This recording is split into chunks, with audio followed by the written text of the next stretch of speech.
This mail truck belongs to 33-year-old Jason Schafner, and he was just executed in broad daylight while delivering the neighborhood's mail. As he stood at these community boxes, he had no idea his entire route was being tracked by someone hiding in plain sight. I saw a man in a hoodie, dark clothing, jogging on that path, and then I saw him cut over to the road. What looked like a random act of violence would soon reveal a cold, calculated ambush and a web of betrayal involving the very people he once called family.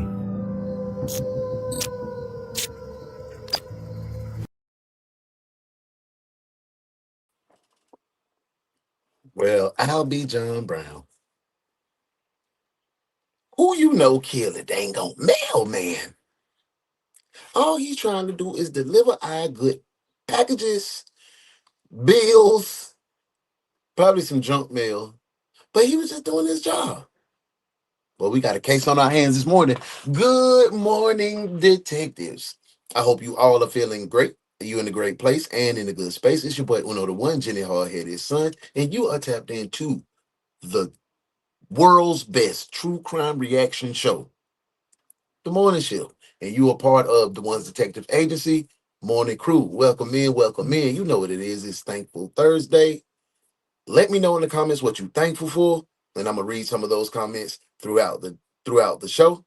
I hope you guys ready to go. I'm feeling good. You should be feeling good.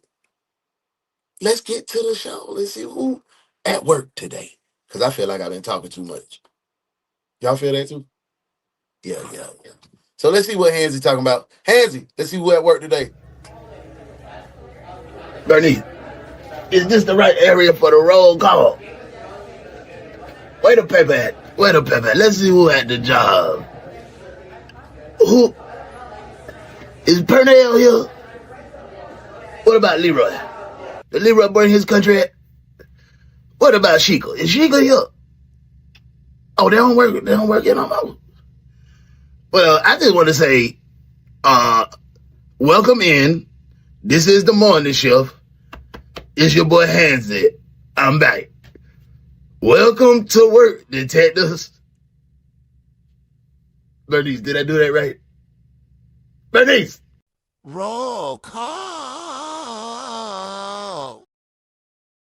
Hey man, say man, make sure you clock in the right way. Hit that like button. If you're on the horizontal, old school, tap the button. If you're on the vertical, just double tap the screen. Make sure you hit 150 heart emojis on the right hand side of your YouTube page and put clocked in the comment section. Let's get to it, man. First person in the building, Joe. How you doing? But actually, hey boo, how you doing this morning? I hope everything good your way. You in a good place and in a good space. Mama Five, thank you for being here, y'all. I'm ready. I'm ready to see who shot the mailman. Who did it to the mailman, Santiago? First mail detective in the door. Good to see you. I hope everything good your way. You in a good space, good place. Hey, Jocelyn. Hey, Lil Bug. I hope you having a good morning, the start of your day. Good morning, Uno. Of course, I'm having a great day with everyone. It truly feels like family because we are truly family. I hope y'all, I ain't gonna lie, but I had about an hour of sleep yesterday. Buddy Grandsons is not playing the radio with me today. Thank you for that 150. I have to check in early today because I was on here too long yesterday. You gotta get out. No, you gotta stay. We need your energy and your vibes. That's hilarious. It says 2:00 instead of 2. And why did I read it 2:00? I think I read it 2 too. So I knew what you meant. Because we family. Hey Paige. Good morning. I hope everything good your way. You in a good place, a good space. Melissa in the house. Hey, boo. I hope you're feeling amazing. What you doing and so far this morning? Anybody get some workout in this morning? Yeah, I'm missing that, but I ain't able to work out. I usually go walk about 3 miles. You know, me and Bo. But with the boys, man, I'm gonna just have to take them on a little walk today because my body like, hey, twin, what we doing? Hey, I have to go fry this chicken. You were supposed to fry yesterday. Hey man, drop me 2 pieces of that chicken in there, man. Let your boy get a piece of that chicken. Mama Five, how my family doing? I'm glad to see you, Mama Five. I hope everything good your way. There she go. And my girl Self. Hey Self, how are you, Mom? You feeling amazing? How them babies? Sanford, good morning, bro. Bree, where you been at? I ain't see you in a couple of days. Hey everyone, I'm back. Mental wellness break. Hey, I'm not even gonna lie. I need one so bad. But we on the mission. We got to do what we got to do. So I'm locked in. Thank you for being here, Juice. What's going on, bro? Hey, second day fried chicken sounds yummy. Sounds delicioso. Hey, Juice, how you been, bro? Smash that like button. I would definitely appreciate that. Kyle, what's good, family? Good to see you. We got a crazy case today, Kyle. Boy, somebody done killed the mailman on his route. Like he putting Stefanski. Ah, hit that man. I'm interested to see who it is. Hey, you seen this one? No spoilers, promise. All right, bet, Juice. Paige, I'm thankful for being here with this wonderful group of people. They're like my second family. We owe family, man, and we're going to take that to the end for sure. Locked in, clocked in, and we ready to rock. I'm thankful for being here, being well, breathing, while also standing on business with God. Stand on business for sure. Amen. Hey, Gabby. Hey, little boy. Thank you for being here. Hey, I'm thankful for you all, and I feel the same. Amen. Jasper, what's going on, family? Good to see you. We got somebody done popped the mail, man. Jasper is, whoo, they were finna be crazy. I'm thankful for meeting all of y'all. Honestly, I feel love, not because it's real love. You can't fake being genuine. You know what I'm saying? There's a lot of people that try to do it, but you can't do what it's real. It's in you. It ain't on you. Hey, man, Jess, what's up, man? I hope everything good your way. You feeling good? Melissa in here. Melissa said, thankful to be so loved and blessed with an amazing family, including y'all. Amen. I am grateful for my sister. She is having such a hard time of it. She's in New Mexico chilling out, but she's my best friend. Amen. And tell her to be safe out there in New Mexico. You know how they do. It's crazy out there. It's a bunch of... Tell sis to be safe. Have fun. There she go. Hey, my girl, Shauna. Hey, son. No, in the building. Hey, love. How you feeling? Juice said he seen this one. Somebody done shot the mailman, Shauna. I'm interested to see. I walked 4 miles yesterday, so my body is asking me who I think I am this morning. Yes, and you tell them who you think you are by walking 2 more today. Ooh, that sounds good. We doing good. That's good. That's good. I think I spoke to everybody. Hey, man, I want to say thank y'all for spending time with your boy. Thank you for giving me your energy and your love. Y'all ready to get into this case? Let's go ahead and get into this case. But before we get into this case, I'm going to bring Chaplain Taquan in. And I want to make sure everybody's mind is right as we journey to these dark streets of true crime. Chaplain Taquan is finna bless us and keep us safe. Everybody hold hands.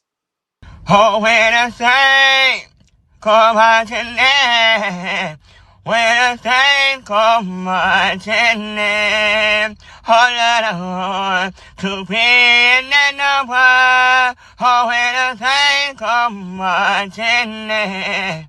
All right, be safe on your shift. Come back safe. Good morning, Mary. Good to see you. You came in just in time. The chaplain was just blessing us and wishing us a safe shift. Now let's go ahead and get to it, man. Welcome to work, detectives. This is the morning shift.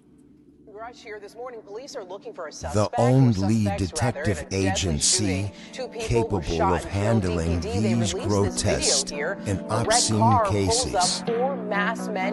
Look no further than the One's detective agency, where evidence does not matter. We lock you up and figure it out later. What's up? The One's detective agency, with your captain, UnoDaOne.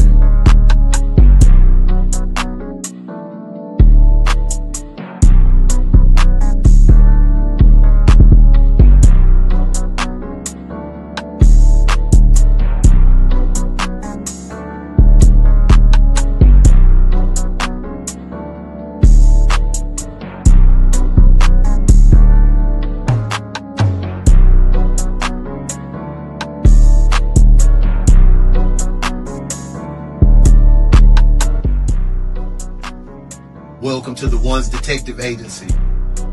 I'm UnoDaOne. Welcome to work, detectives. Let's get to work.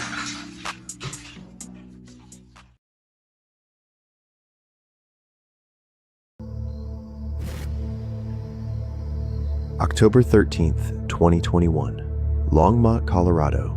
At 12:30 p.m., 911 dispatchers received a call from the Somerset Meadows neighborhood reporting that their mailman, 33-year-old Jason Schafner, had been shot. The people nearby were too shaken to start CPR, and Jason was losing blood fast. The closest patrol cars rushed over.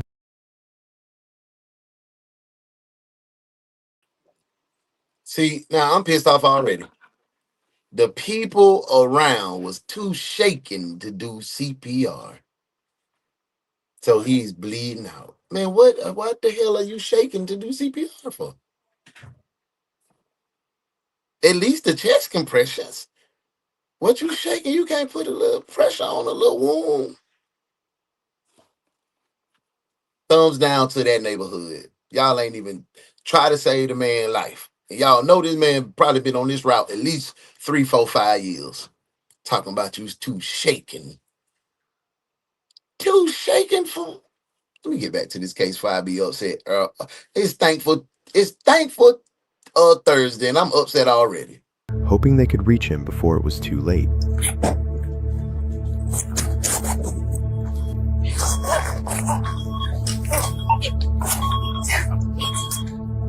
Dispatch 105, can you give us a different map page? 1 second, I'll go up and switch out.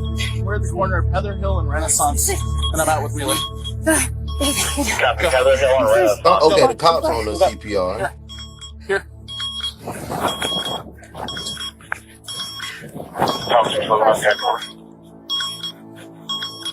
Jason had been shot 4 times in the head and back in broad daylight. God damn. 4 times in the head, in the back area. Okay, so let's put on our investigative and detective hats. I got mine on today. 4 times in the head and neck area. What that tell us? This is definitely personal. Definitely somebody that he knew. It wasn't no random type situation. This is somebody he knew that was allowed to get that close, unless they hit him from long range and then stood over him. We probably need some more detail on it, but I think this is personal. What y'all think? Y'all think this is a personal situation? What do you think the motive is right now? I don't have a motive unless you wanted to steal the mail. Like, did he get shot on the first of the month? Is this the first of the month checks? But everybody, 90% of people go direct deposit. So is that a significant haul to hit a federal post worker 4 times in the head and neck area? I don't know. Mac, what's going on? Thank you for being here. Mac said, what's good? I'm alert today. Hope everyone is having a good day so far. Absolutely. We having a good day as long as you in the building, kicking it with us. Clock then. Thank you, Santiago. Good morning. Sorry. Good to see you. Thank you for being here. Joshua said, yeah, in a situation like that, most people automatically jump in and save the person. I swear. Hey, Shell. Good morning. I hope everything good your way. You are in a good place and in a good space. Get that luncheon together. Make sure y'all have enough salad for me. Because, I don't eat that meat and stuff that y'all putting on there. Like, get me right. Drew said they probably have a horrible HOA, won't let them interfere. That's crazy. Sheila just started, for sure. It just got in. Hey, Muff. Good morning. Thank you for being here, ladies. We got one. The mailman just got popped. He got shot 4 times in the head and neck area. We actually only 56 seconds into the clip. So what I need to do is put them bikes in the comments. We're going to run that thing back to the top. For everybody who just came in, it's Thankful Thursday. So I want to be thankful for y'all. So I'm going to run this bike. Like bite. All right, now say Bite. it. Say it how I said it. That bit really sound like, it really feel weird even me trying to prepare my mouth to do that. But like, I say bite, screet, bite, pipe. Bike, pipe. That sounds crazy. All right, that is a country. All right, let me do it. I said, it ain't like hard enough, just back. That sounds Now weird. see, though. I felt like you was first.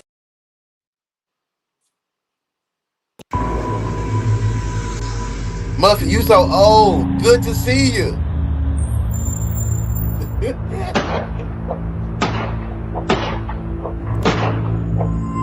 This mail truck belongs to 33-year-old Jason Schafner, and he was just executed in broad daylight while delivering the neighborhood's mail. As he stood at these community boxes, he had no idea his entire route was being Good luck on your interview today. You already got it, Self. tracked by someone hiding in plain sight. I saw a man. Hold up, I ain't seen that in the beginning now. Y'all seen somebody tiptoeing through the tulips on that one? Look, look, look, look, look, look, look, yeah, look. Somebody was tiptoeing through the tulips.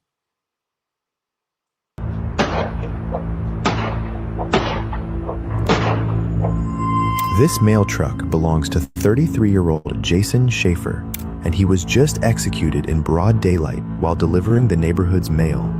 Okay. As he stood at these community boxes, he had no idea his entire route was being tracked by someone hiding. Okay, we got our first little suspect.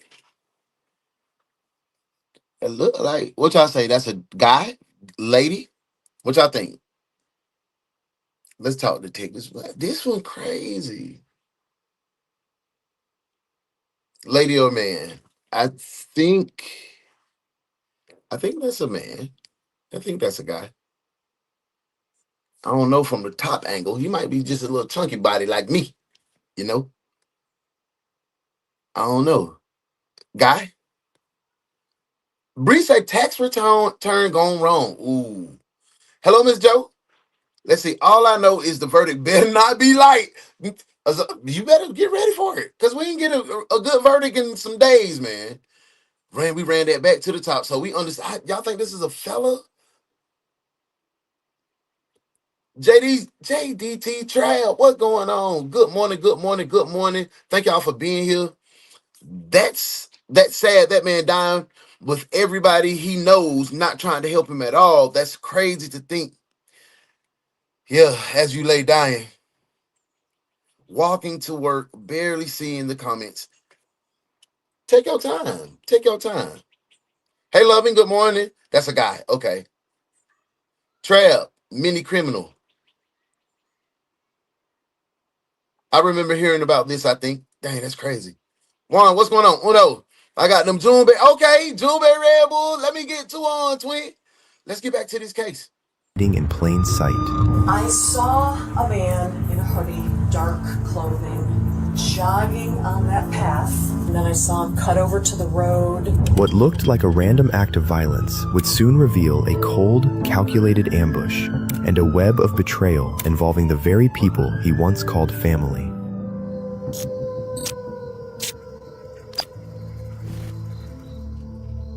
We ran that to the top. Let's go. We locked in now. October 13th, 2021. It's a man. Longmont, Okay, thank y'all. Colorado. At 12:30 p.m., 911 dispatchers received a call from the Somerset Meadows neighborhood reporting that their mailman, 33-year-old Jason Schafner, had been shot. The people nearby were too shaken to start CPR.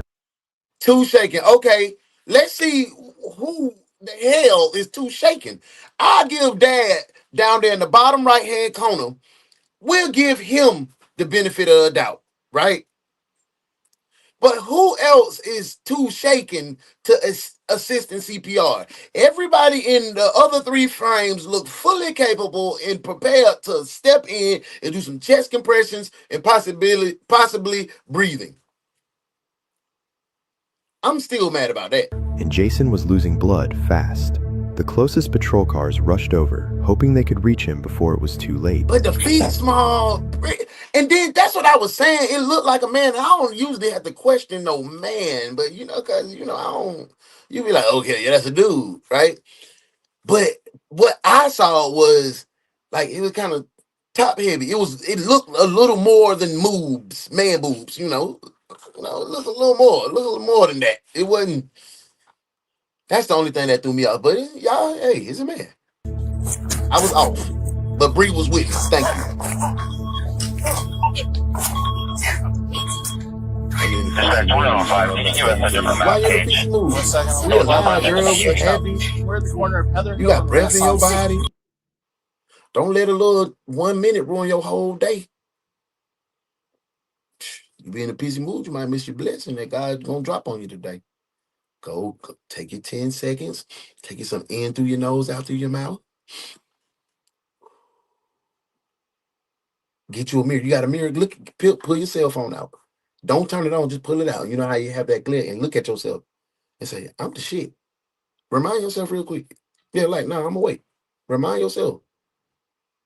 Okay, now you know who you are. Now shake that on off. Get out of that little mood. Don't let nobody, whoever said whatever, they in a funky little mood. They projecting on you. So go ahead and have a good day. It's Thankful Thursday. It's a lot of our friends that we judge. You done went to how many funerals? They wish they could have a pissy mood now. Shake it on off and come on. We need you. Back to the case. Out with Wheeler. Copy, Heather Hill and Renaissance. Go. Here. Melissa, that what I'm Jason had been shot 4 times in the head and back in broad daylight, and he was still fighting for his life on the pavement. Officers kept CPR going for several more minutes as they waited for paramedics to arrive. Mr. Rez, thank you for being here and sharing that information.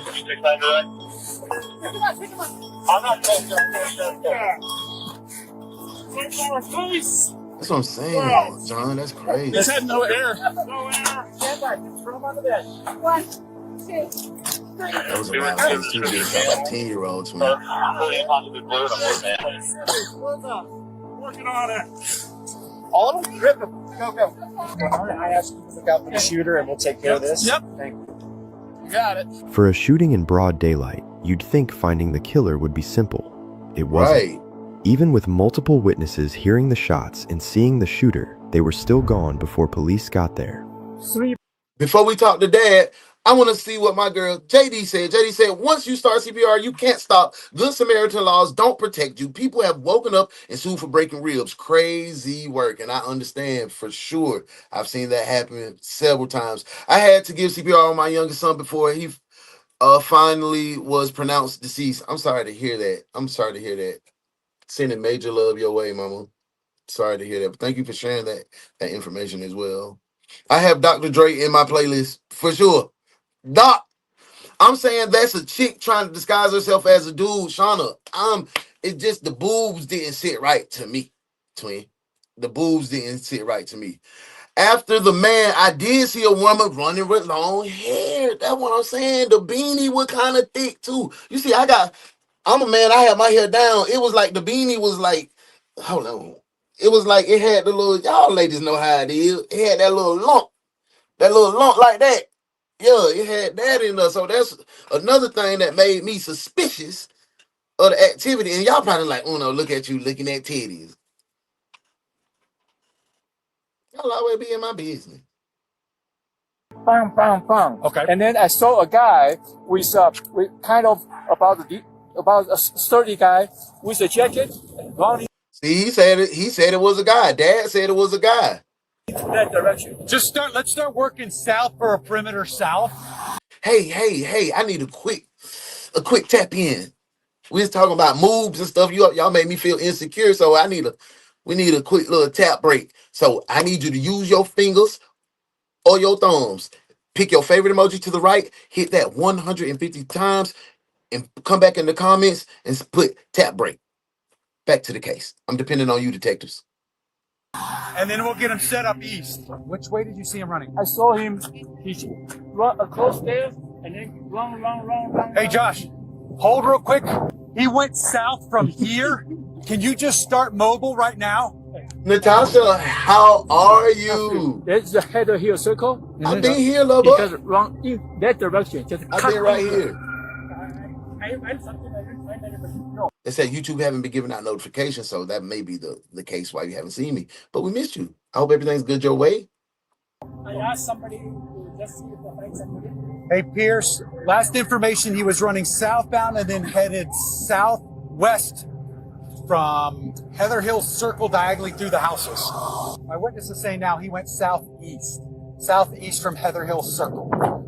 These men were one of the few who were able to get a look at the shooter, and at the time, description was the only lead the officers had to find him. Hey, my bro, what's up, V? Oshi in the building. I hope everything good your way, man, with you and Virgo Twin. Everything smoothie, life fair. I ain't get to tap in a couple days. I want to make sure y'all good now. He didn't wear any hat. He just the hair, kind of.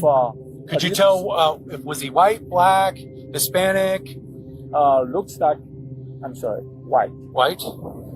Okay. And a guy, That was kind of weird right there, right? Looks like, I'm sorry. Like, tell me if I'm tripping. I mean, I might be like, why was he hesitant to say that? Why was he hesitant to say that? witnesses say now he I went ran it back slightly, guys. southeast from Heather Hill Circle. These men were one of the few who were able to get a look at the shooter, and at the time, description was the only lead the officers had to find him. He wear nothing. He didn't wear any hat. He just the hair, kind of. Could you tell, was he white, black, Hispanic? Looks like, I'm sorry, white. White? Okay. And a guy, how tall do you think he was? Could you tell? Similar to yours. Okay. Like mine, yours, this Okay. kind of height. Could you remember what kind of clothes he was wearing? Jacket. What color jacket? Gray type of a jacket. It's a jacket, if I'm correct. Because I saw him just quickly run. I didn't know, but after that I saw the postman, the post truck over there. Okay. So Listen, man, they didn't even have to put the 15 times on the captions. They ain't hell for that. And I'm petty for going back so y'all can see. Watch the captions, how y'all. tall do you think They he was? petty as hell Could for you that. tell? Twin, Similar to Dad yours. was Like explaining. mine, yours, this Okay. kind of height. Could you remember what kind of clothes he was wearing? Jacket. What color jacket? Gray type of a jacket. It's a jacket, if I'm correct. Because I saw him just quickly run. I didn't know, but after that I saw the postman, the post truck over there. Okay. So, like, pants-wise, what was he wearing pants-wise? Pants, just like a regular pants, but not a blue jean, not blue color. Okay. It's a What color? darker than blue color. White Darker male, than blue, dark damn. jacket, dark pants, average build. It was the kind of outfit meant to blend in and reveal nothing. Even with a wide perimeter locked down, the shooter was nowhere to be found. Jason worked this route all the time, and when he was So that's what I'm saying. If Jason worked that route all the time, why didn't y'all feel compelled to help Jason? I know y'all done came across Jason. I know y'all done stopped Jason. Hey, I'm looking for it. Woo, woo, woo. I know. So why nobody help that man in his last dying breaths in his time of need? That is a trashy neighborhood. And Dad did a lot of explaining. Do you think that Dad did? Because we even questioned. He said the jeans was dark. I was trying to remember, was the jeans dark? Was it dark jeans? I thought the jeans was kind of light. I'm confused. Hey, Kinsley, thank you for being here. That's a lie. What's a lie? What's a lie, bro? Brianna, what's going on? I ain't seen you in 3 years. Good to see you. Wow, Mom, I'm sorry to hear that. Yes, for sure. No judge can convict you for helping. Okay. Thank you, man. See, that's how we have good conversation. That's what I thought too. You helped out. They can try to sue you, but they can't convict me for doing that. shot, he was in the middle of delivering mail to the community boxes, with everything unlocked and accessible. At first, Love, officers twin. had to consider that the real target might have been the mail, and Jason had simply gotten in the way. But that theory fell apart fast. Not a single piece of mail was missing. Before they could get much further, one of Jason's co-workers, Patricia, Jessica, how are you? arrived at the scene, and she already had someone in mind who might have This wanted will to be- hurt him. He's been like telling me what's going on with his situation and everything right now. I've been at this office a little over a year. Tell me what's going on. I mean, right now, this is what worries me. He just, on Friday, his lawyer just filed papers for, they've been going through a big custody battle, but she hasn't been speaking to Well, that tells us a lot of information, detectives. He just filed for some custody or going through some custody battle with an ex. That's sure enough motive, because we've seen this in several cases before. You remember the little girl who got to spend the first night with her father? They called the stepdaddy, the ex-stepdaddy, to come and drove from Florida to Bama to do him something. And the mama and the daughter was pretending she throwing her in the trash. Y'all remember that case? Do you think it's the same thing? Yeah, ex done and the new boyfriend done unalive this man for the custody battle. Or no, it's not for the custody battle. It's something deeper. Y'all let me know. Let's get back to the case.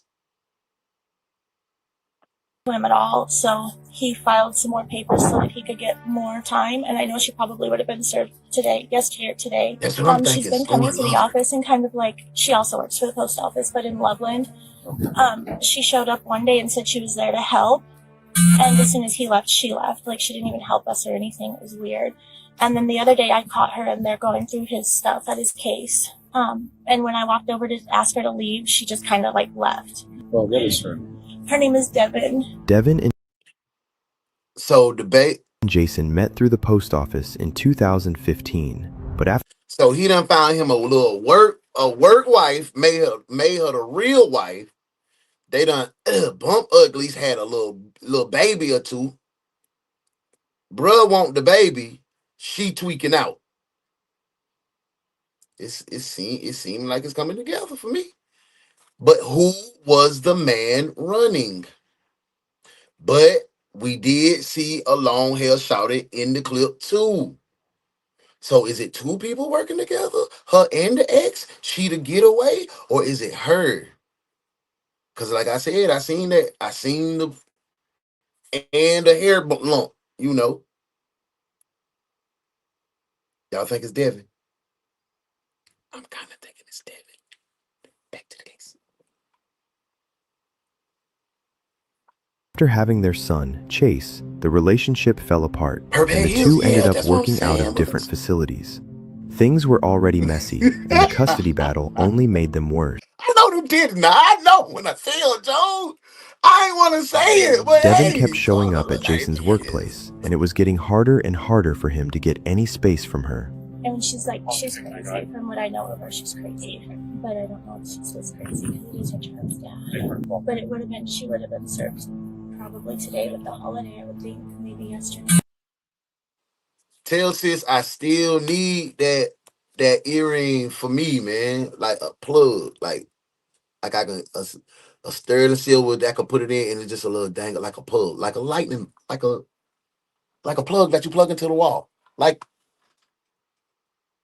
the plug, the end of the plug, the two prongs in the cap. It's the plug for that earring right there. And maybe a lightning bolt. That'll be gangster. I'm sure custody, but he's going for more. So the kid. Okay. My girl Jocelyn said she missed it. And we get one of these a show. I think I'm gonna do it. Let's recap with Cap. Recap. Okay, so what had happened was what I seen. My boy Jason, he had got up, because he a post office man. He work at the post office. He had got up. He woke up. He was like, I gotta do this shit Thursday too. He said, man, let me check my phone to see what the hell I got going on. So he woke up. He on the toilet. He scrolling on the phone. He like, oh shit. Oh, but I'm tired. So an email, he had an email. He was like, oh, damn. My lawyer done hit me, told me about my custody little jump. Because he was having a custody battle with his ex. You saying, oh no, who's his ex? Oh, I'm glad you asked. His ex was a little shouted that he had met at the post office. Bad little situation, had long hair. She was thick. Oh, yeah, she was bad. I'm telling you. Jocelyn, she was bad as hell. Her name was Debbie. So he walked up to her, he was like, excuse me, lady, I couldn't help but notice your long flowing hair and you smelling real delicious and delectable right now. I just wanted to know what do I need to do as a fellow co-worker to entertain you outside of the work constricts and confinement of the post office. I want to see you in your natural element. And she was like, boy, you better stop playing with me, Jason, because last one did me like that. It was wild. Jason was like, hey, no, I ain't like your last one, baby. I'm like the last one you gonna have. She was like, ooh, you got that game too. So they got together. Josh, they got together for real. I'm telling you, they was in love. He went, they done had babies. Hell yeah, they done had babies. That's why the custody battle going on. So, like I said, go back, flash forward, we back and he's scrolling. Like, yeah, okay, so he done got dressed, he brushed his teeth, he got dressed, he looked in the refrigerator, he like, damn, I'm supposed to make me some eggs and do my pre-workout because he was trying to work out and he had got dang on pre-meal and he had ate the last one. So he was like, boy, I'm gonna just get me something later on. So he had done joined and picked up his load. The new young boy had came out, so he listening to that new young boy, he driving. He had seen Miss Jenkins, he waving, you know, they had the box in the community that he done pulled up to the box. He done opened it back up. Next thing you know, they done hit him in the head. Bolt to the head. He land. He's still breathing. They say he's still breathing. Tell me why the same people in the neighborhood looked at him talking about, damn, Jason, I can't help you, boy, because I'm too nervous. They done let him bleed out. But guess what happened? The Ring camera caught somebody running. We don't. The witnesses say it was a man, but it was like hell like this. I'm thinking it was a girl. They had their hair under a beanie, and I think that she had some teeth in a big. I was thinking that, but the other detective said it was a man. At least that's what I seen. Comes over with Back to the bruises case. all over and says, Recap. it's a secret, I can't tell you what happened, and stuff like that. And so he said enough was enough, and he was going with her just having a visitation. You know where that is from? So she used to live in Longmont, but she just moved to Loveland. She won't tell him where she lives. That's when Jessica revealed a crucial piece of information. Who else might know? We're looking for what's going on with Jason or anything about this situation. Well, the girlfriend, I think, the sister of the baby mama. Oh, okay, so the lady that Jason lives with. Okay. Jason's current girlfriend was Rosa, Devin's sister. Their dynamic was complicated enough, but this took it somewhere else entirely. Still, no matter how complicated... What?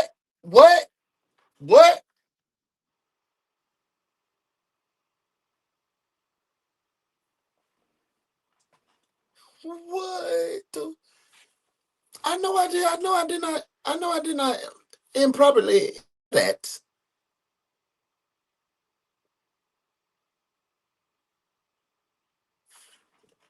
Devin is Jason's BM. Rosa was Devin's new lady. Devin new lady and BM are sisters.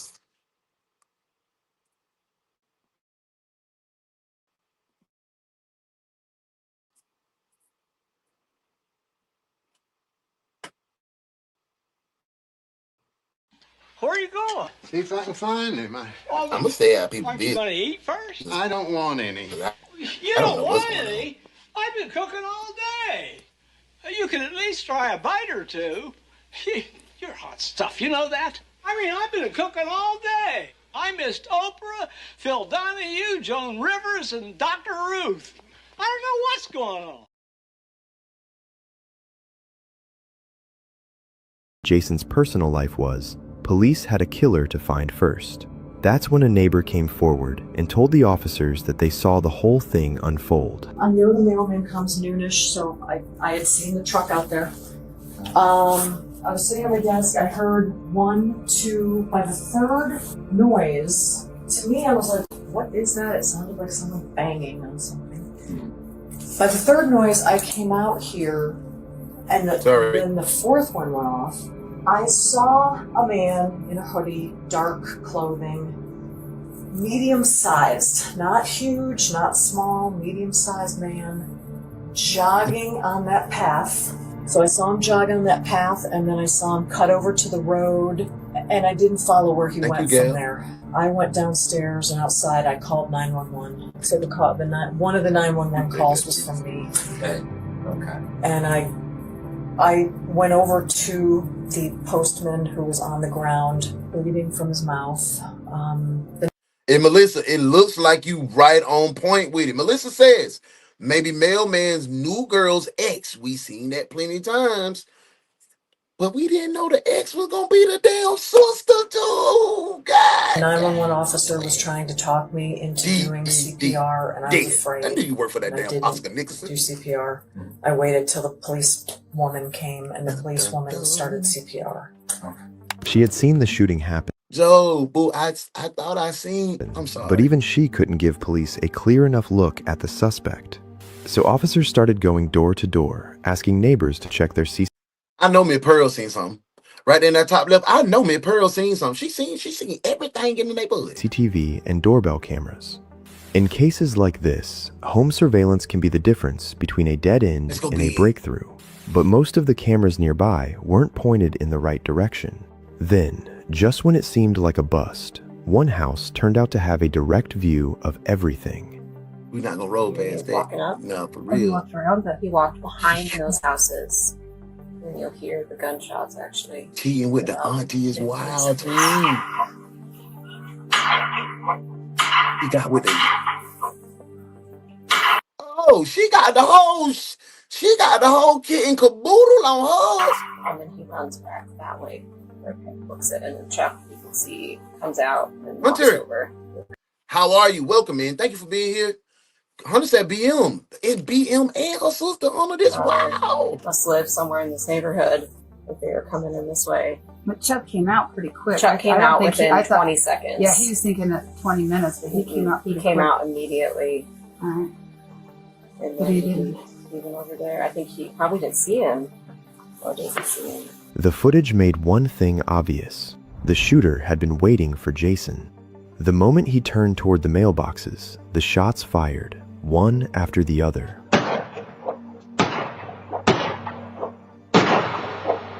That first one put him down. They stood over him the other times. Just as they were going through the footage, officers got the news Jason had died on the way to the hospital. At that point, this was no longer a shooting investigation. It was a murder hunt. And rest in peace to that boy Jason, man. Even though you were playing a little treachery game, messing with these folks, sisters, bro, you knew that was gonna garner some wild emotion. But man, it still don't mean you should have died. Nobody said you took anything, so they were willing participants. Sad that my boy died, man. Rest in peace to that boy Jason, man. Let's get back to the case. Detectives worked through the neighborhood footage. They tracked where the shooter went after fleeing the scene. That was when the case took a turn. The shooter wasn't a man at all. It was Jason's ex, Devin, and she had fled in her own car, a black Nissan Rogue.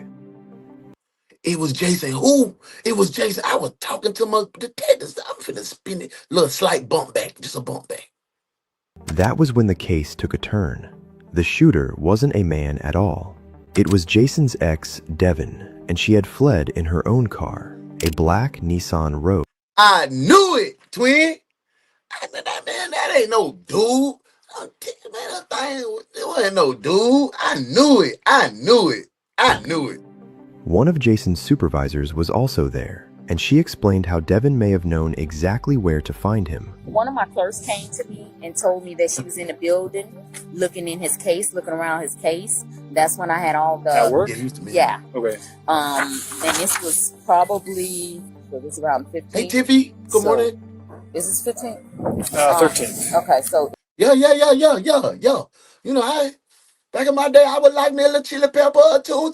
You know, I ain't gonna, yeah. 13, so... We'll talk about that later, too. Probably was around the 2nd of October. She said around the 1st of October, Yes. she was reported for looking around Yeah, his she was case. just looking around. So I had all of the codes changed. Okay. Normally when, and I'm gonna have to give another stand up. Normally when an employee is gone or don't last, we take their number out so they can't use it, but I'm not sure if he shared his code with her.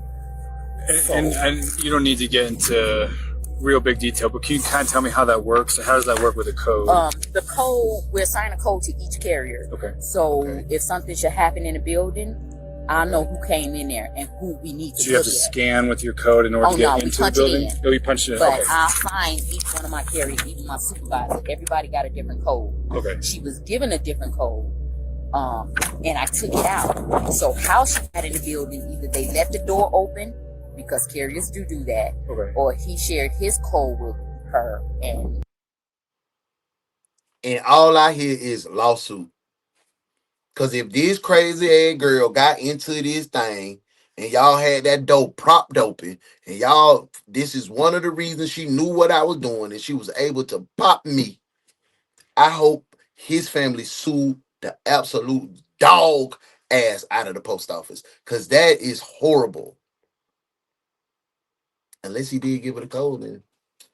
So I can't even put that on him, man. Golly, I was about to call him a dog. I'm sorry. Had she already been let go at that point? She was already gone. Okay, So when did she get let go? Real problem. She wanted to leave. Oh, okay. But we kind of egged it along. Okay. So I think she only really came there.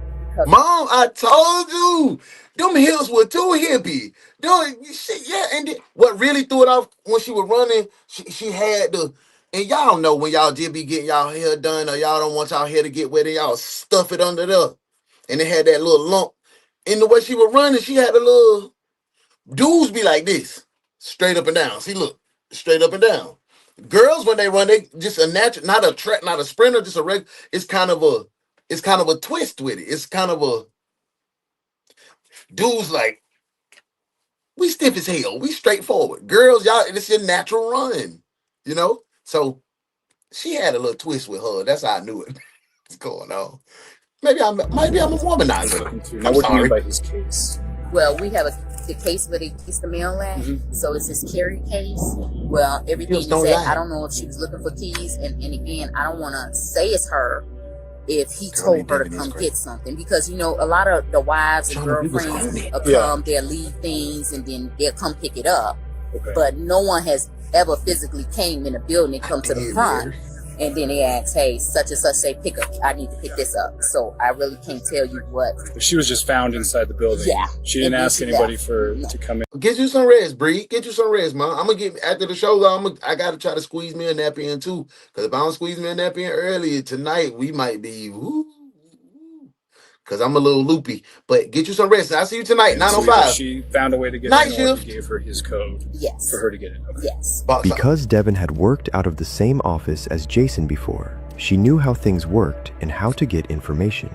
Investigators believed that gave her the chance to see where Jason would be and set this up. Danielle, how are you? Good to see you. I hope everything good your way. I'm in the bushes and I'm listening. Okay, I can take that, love. So he Thank you never for saw being her here. coming. What made this even worse was that Jason and Devin's son, Chase, was in her care that day. So before detectives could bring her in, they had to make sure Chase was safe. But by the time officers got to his daycare, Devin had already started asking questions. Answer the phone. Ask her questions. We're not here. Oh yeah, she guilty. Why are you asking the daycare questions? Here. She come pick up the kid. Gateway Montessori School, this is Ren. Can I help you? Hi. Shouts out to UPS for sure. Jason has not picked up yet. Okay. Is Rosa still there? Is she still there for the day? Dang, what? No. She got. There go our sister Nita. Hey Nita, how are you? I ain't seen you in a long time. I hope life is treating you fair and kind. You know you be making people worry about you when I don't see you in a couple goddamn weeks. I hope everything is smooth, man. Good to see you in here. Back to the case. Sick or something. I don't know. She had to leave. Yeah, she had a little twist in the middle of her shift. She left. She left in the middle of her shift? Yeah. She didn't say why? No. No. Is Eilish still there? You are just batting 1,000. No, Eilish just left. They are really short on kids this week, so she left. Okay. Okay, well, I don't know what's happening because people keep calling me and telling me that something has happened to Jason, and if he hasn't, that makes me wonder if something did actually happen. So, I don't know if I'm going to be able to get there because I'm in Fort Collins right now. Because I wasn't supposed to have him stay Jason. So, if I get a hold of Eilish, can I have her? Sure. Yeah, that would be fine. Okay. Okay. Let me see what I can figure out, and I'll see if I can get a hold of Eilish. Okay. Can you, if Jason ends up showing up in the next 30 minutes, can you let me know, because I need to try to get a hold of him too. I don't know what's happening. Sure. That's your BD. If he shows up to the daycare in the next 30 minutes, why can't you get a hold to him? Why aren't you panicked? Why are you just calling to find out who knows what, and did anybody call you? That alone tells me that you're guilty. And you, Devin, are a filthy, nasty ass dog for doing that to your BD. And you know he had to get that baby. You a dog, you going to jail for real. Jail, you going to jail. You going to jail. Hot damn it, you going to jail. Lock his ass up. Lock his ass up. You going to jail. You going to jail. Yo, Sure. I absolutely will. Yep. Okay, great. Okay. Thank you so much. Because I don't want to cause a problem with him because it's his day, so I don't want him to start problems. He's just running late, but I know he usually picks him up by 4:30. So Yeah, he does usually pick him up a lot earlier, so it is weird. yeah. Okay. Well, if he happens to give me a call, but if not, I will see if I can send Eilish there to come grab him before 5:30. Okay. All right. I'll be here either way. Okay. Thank you. Sure. Okay. Bye. Bye. I think they fighting over custody, love. They having a custody battle. The officer secured Chase and brought him to the station, and instead of chasing Devin down, detectives let her walk right into them. They played. That's what I used to watch the ID channel. I used to watch Snap and be like, oh, this how you get away with it. Oh, don't take your phone. All right, don't have your shoes. If you drive on some dirt, they're gonna check your tires. Played it carefully, making her think she was just coming to pick Chase up from the station. Still trying to play the role of the concerned mother, she ran into the trap without realizing the police was onto her. Oh, that's the flowing hair that we saw from the police station when they called her to the police station. Are you Devin? Yes. Hi, Devin. I'm Detective Jones. Hi. Thank you for coming down. Yes. We're gonna go right over here. Where is my son? I'm not sure where he is exactly, but we're gonna come this way and we'll see if we. Well, I need my son. Okay. So somebody needs to tell me where he is. Oh, here she is with the rigmarole. We'll find that out right away.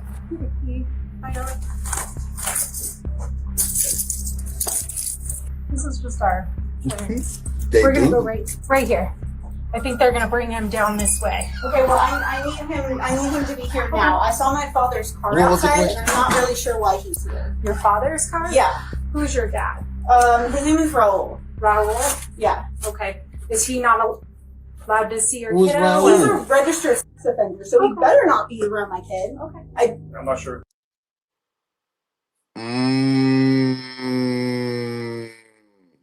Why do you think she was so adamant about throwing out, I see my dad's car here. Who's your dad? Raul. He's a registered sex offender. Why do you think she was so quick to throw that out? Probably to kill his credibility or his character. So if he's testifying against her or doing something or knowing something, it'd be like, oh, nah, he's a sex offender, so we're not going to listen to him.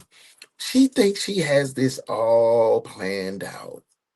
This is premeditated already. You can feel it. You a classy little nasty dog, Devin. You a classy nasty dog. I keep forgetting we're not ugly anymore. I keep forgetting things will never be the same again. I keep forgetting how you made that so clear. I keep forgetting. Every time you kneel, I can only see your ugly smile. And I hear your hello saying you've been ugly for a while. And I know that it's hard for you to say the things we both know are true. But tell me, how come I keep forgetting I'm not ugly anymore? Hey, Cindy, welcome, man, love. Thank you for being here. He's safe right now. Who is he with? He's going to be with an officer right now. So okay, because the previous officer that I spoke to on the phone said that he was with my sister, yes, and she doesn't have custody of him either because she's not his guardian. Okay. So I need to know where my kid is, and I need to know what's happening because nobody's telling me anything. Okay. Fair enough. I don't know what's happening either. I just got here. Yo, them the same pants Twin had on. She just didn't have on a jacket. She hell. Walk you I know she ain't come to the police station with that same damn outfit on. I know she did not come to the police station with the same outfit on that you committed the crime in. Come on. Hey, bro, come on now, dog. Come on, man. Can't be, Twin. So I'm sure they're bringing somebody down. We're going to tell you what's going to happen. Do you want to take a seat for a second? You can stay standing if you'd like, but it sounds like somebody's coming here in just a second. Let me make sure somebody's on their way. Devin didn't know it yet, but she wasn't walking out of that station. Yes, and to strengthen the case before confronting her, detectives also brought in her sister Rosa, who was Jason's girlfriend. That's why she said she can't be around my... I forgot. Jason. Yeah. Her baby daddy is smashing her kid sister. I forgot about that. Oh, this is a whole circus. This is a show. That's why she was acting with, oh, my sister can't be around her. She's not her guardian. I forgot. Now we back. Focus. This is crazy. was now Jason's girlfriend. To understand the motive, they first about where to get rid of the body. I swear it was yesterday morning or the day before. Yeah. Yes. No, they asked. They was like, if I had to get rid of a body, where would be a good place? And I said, hey, I would do this. Then I thought about it like, oh, boy, I'm going to go down as an accomplishment. First had to unpack how Rosa ended up dating the father of her sister's child. Let's get big. So obviously a lot of different dynamics with this relationship, just with Devin being your sister. These are excuses. Can you kind of walk me through, maybe by starting on how your and Devin's relationship? Damn, that's smart. But it was registering too many steps. I was in jail with a kid that put his ankle monitor on the dog while he went out on a shooting spree. It registered it's registering too many steps. That's crazy, Trail. Complicated? I was trying to think where to start because she hadn't been in our lives for 9 years. Really? Tell me about that. We all lived at our mom's house. Yeah, that was her, Mary. She ended Devin up ass. she was about 16. No baby. Anyway, so she lived they with killed the baby daddy. And then that was Sharon's sisters. She got in contact with us at the end of last year. End of 2020? End of 2020, yeah. Okay. Anyways, and so then at the beginning of this year, I moved in with her here in Longmont. We lived together for a bit in her house, and then we had an apartment together in June. And then there's a situation between her and I. She kicked me out. Anyways, and then I started living with Jason. Okay. But what happened between you two? There was something, and there is zero judgment coming from me, just so you know. I'm just trying to wrap my head around it all. I know sisters. No, it's fine. There's so easy. Yeah, especially not her. I don't really consider her my sister. Okay. Oh, you consider the sister. It was just a situation with one of her, as she calls her. Okay.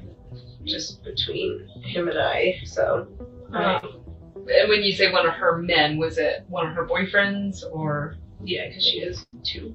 Okay. So, what would? Sis in here hating. Sis in here hating too, y'all. So she like, Jason is a good man, and she got too many boyfriends. So she done laid up with this man, and you was laying up with this man in your sister's house, twin. And she was helping you out, twin. You talking soup. You nasty twin. Why you do your sister like that? You are definitely a UYT. And then tonight, he's in love and pain. Let me take you to the max. I want to love you, UIT, ugly young thing. You need some loving, TLC, tender love and care, and I'll take you there.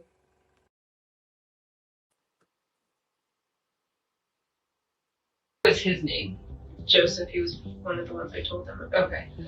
So you had an issue with Joseph? Yeah, they were kind of having an argument, and then. Thank you, Melissa. Yeah, and then there was. I went over to his apartment. Anyways, and then there was. And you helped Joseph? Yeah, just like talking wise, make sure he was okay with what was going on. Anyways, and then. Do you remember? For sure, Juice. They were arguing over her other man. And who? So you said she had 2 boyfriends. So she had this guy Joseph, and then AJ, which is the guy AJ also mentioned. Okay, so they were arguing over that. So, okay, AJ. You ended up going over and talking to Joseph. How did your sister respond to that? Well, she didn't know that situation because, of course, there was a little bit of being straight. Anyways, and I ended up telling her, and she was very, very upset. She threatened to kill herself. And then next thing you know, she kicked me out of the apartment that I paid. So she was like, "You're not allowed here." I'm like, "Okay." And you're leaving a lot out. So Damn, she kicked you out of the apartment that you pay for? That's wild. I don't want to assume anything. Did you end up starting a relationship with Joseph? No, I didn't. No, okay. No. Okay. Okay. Can you tell me what? So you was messing with all her little man. You messed with Joseph, Jason, Jingleheimer, Smith. Like, his name is my name too. Like, god dang, girl. You fast Basically, in the to sum it ass. up, like I said, I went there because he was like, "Hey, I have some of her stuff here. Can you get it? I want it out. I don't want to have any agents do something." You know, went there. And anyways, because he was upset, so I just, sat down and talked to him. Me and you, Melissa. Hey, put some money on me and Melissa books. We answering murderous questions. Look up in his bed. You can imagine what happened. Okay. How much? Thank you for sharing it with me, though. Like I said, I'm just trying to wrap my head around all the different dynamics. Rosa had gotten involved with men Devin had been with before, but Jason was the first one that turned into a serious relationship.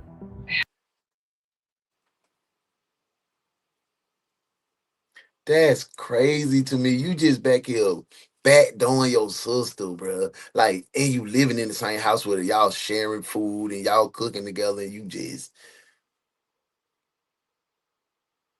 treacherous. This treacherous. How did your sister respond to you then moving in with Jason? It would be on the text, but like between you and her, but she didn't really say much.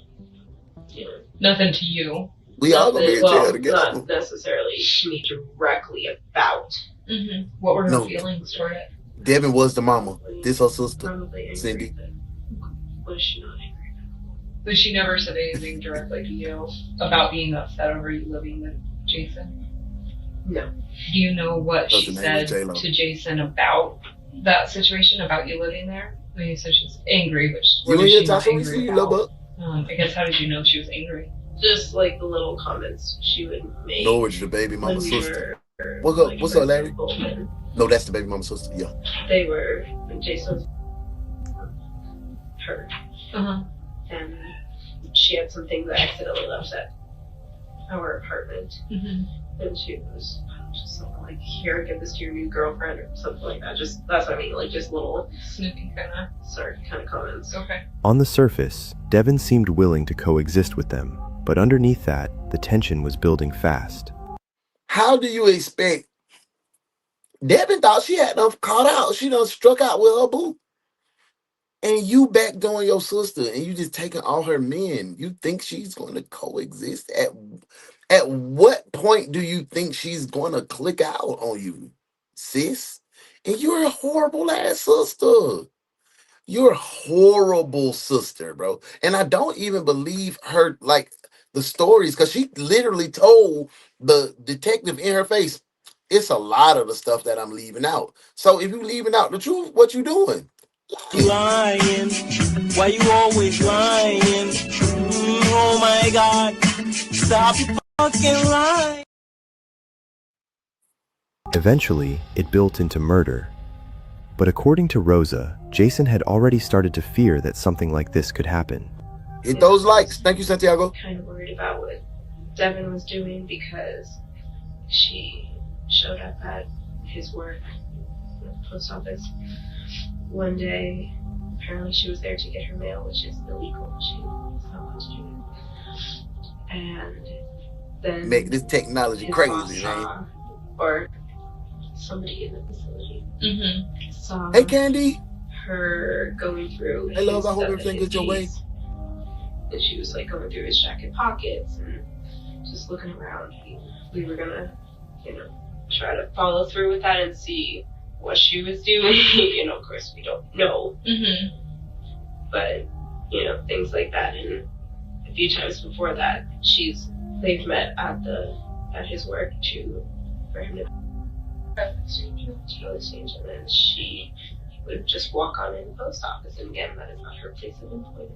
The best true crime reaction show on the net. Jason knew Devin well enough to sense she was comments. building towards something. Thank you, Santiago. But instead of focusing on protecting himself, he focused on protecting Chase by trying to get more custody time through the... Hey, Shawnee B. I hope everything good your way. You're in a good place and in a good space. It's always good to see you, Cindy, and all the crew in the building. Thank you. And my girl, Candy. This is crazy. Baby daddy was smashing little sister, and little sister was smashing big sister, all her men, all of them. If she brought them round, sister was pulling them panties down. Oh my God. But Devin made sure he never got that chance. Back in the interview room, Devin was starting to get impatient and began lashing out at the officer. Deborah, hey love. We definitely know your son is safe. Yeah, I knew them hills. You know he's safe. I don't know. Nobody called me. Okay. I live in Fort Collins. I work in Loveland. I live in Fort Collins, and nobody called me. I had crazy coworkers I haven't spoken to, well, past coworkers, I guess, that I haven't spoken to in years, telling me that my son's father was in an accident. Okay. And that I should check on my kid, and nobody told me anything. Detective Devin will be here in 1 second, and he's got more answers than I do. Where is my son? He is at the police department, and he is safe. So he's not here? This is the police department. He is here. Okay, why is he not here with me? I need him to be here with me. I haven't seen him, and I don't know what's happened. He was taken from his school without my knowledge or consent.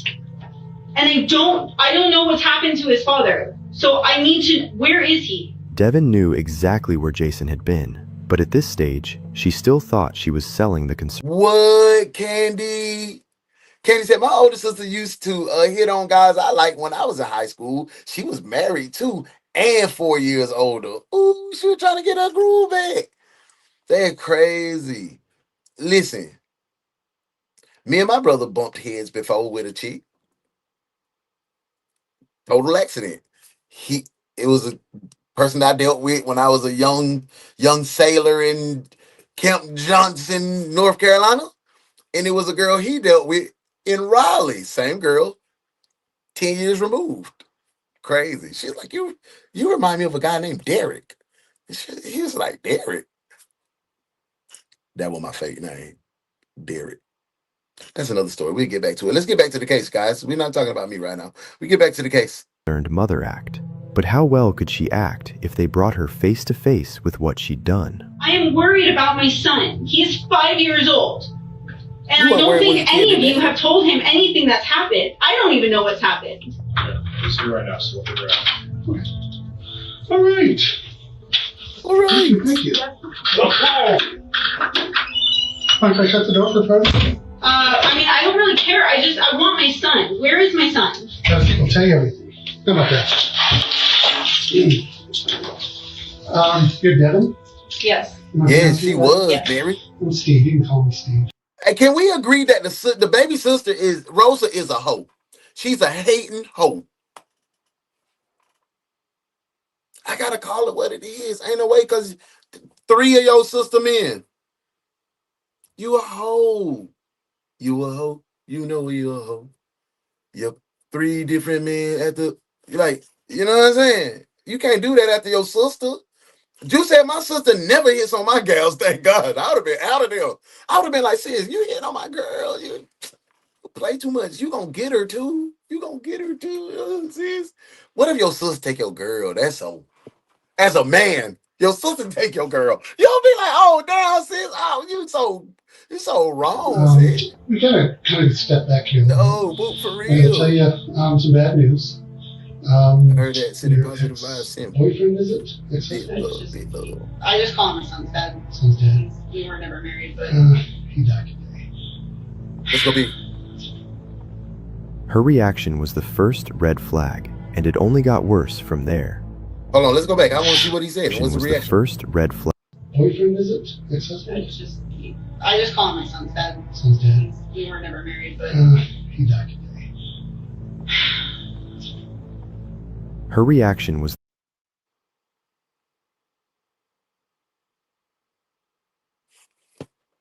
Girl.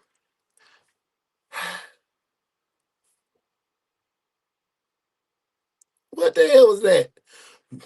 Your son daddy passed away.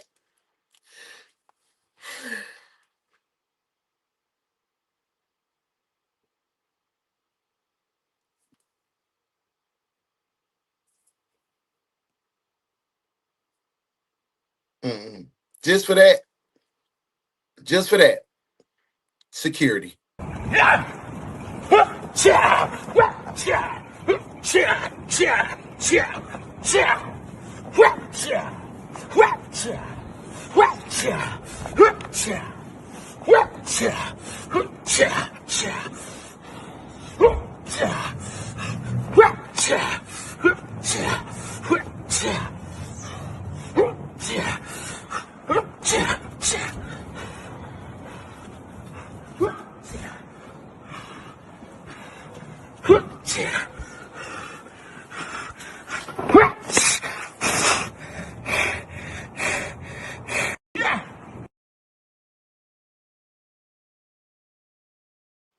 Somebody had to do it, y'all. I had to call security on her ass.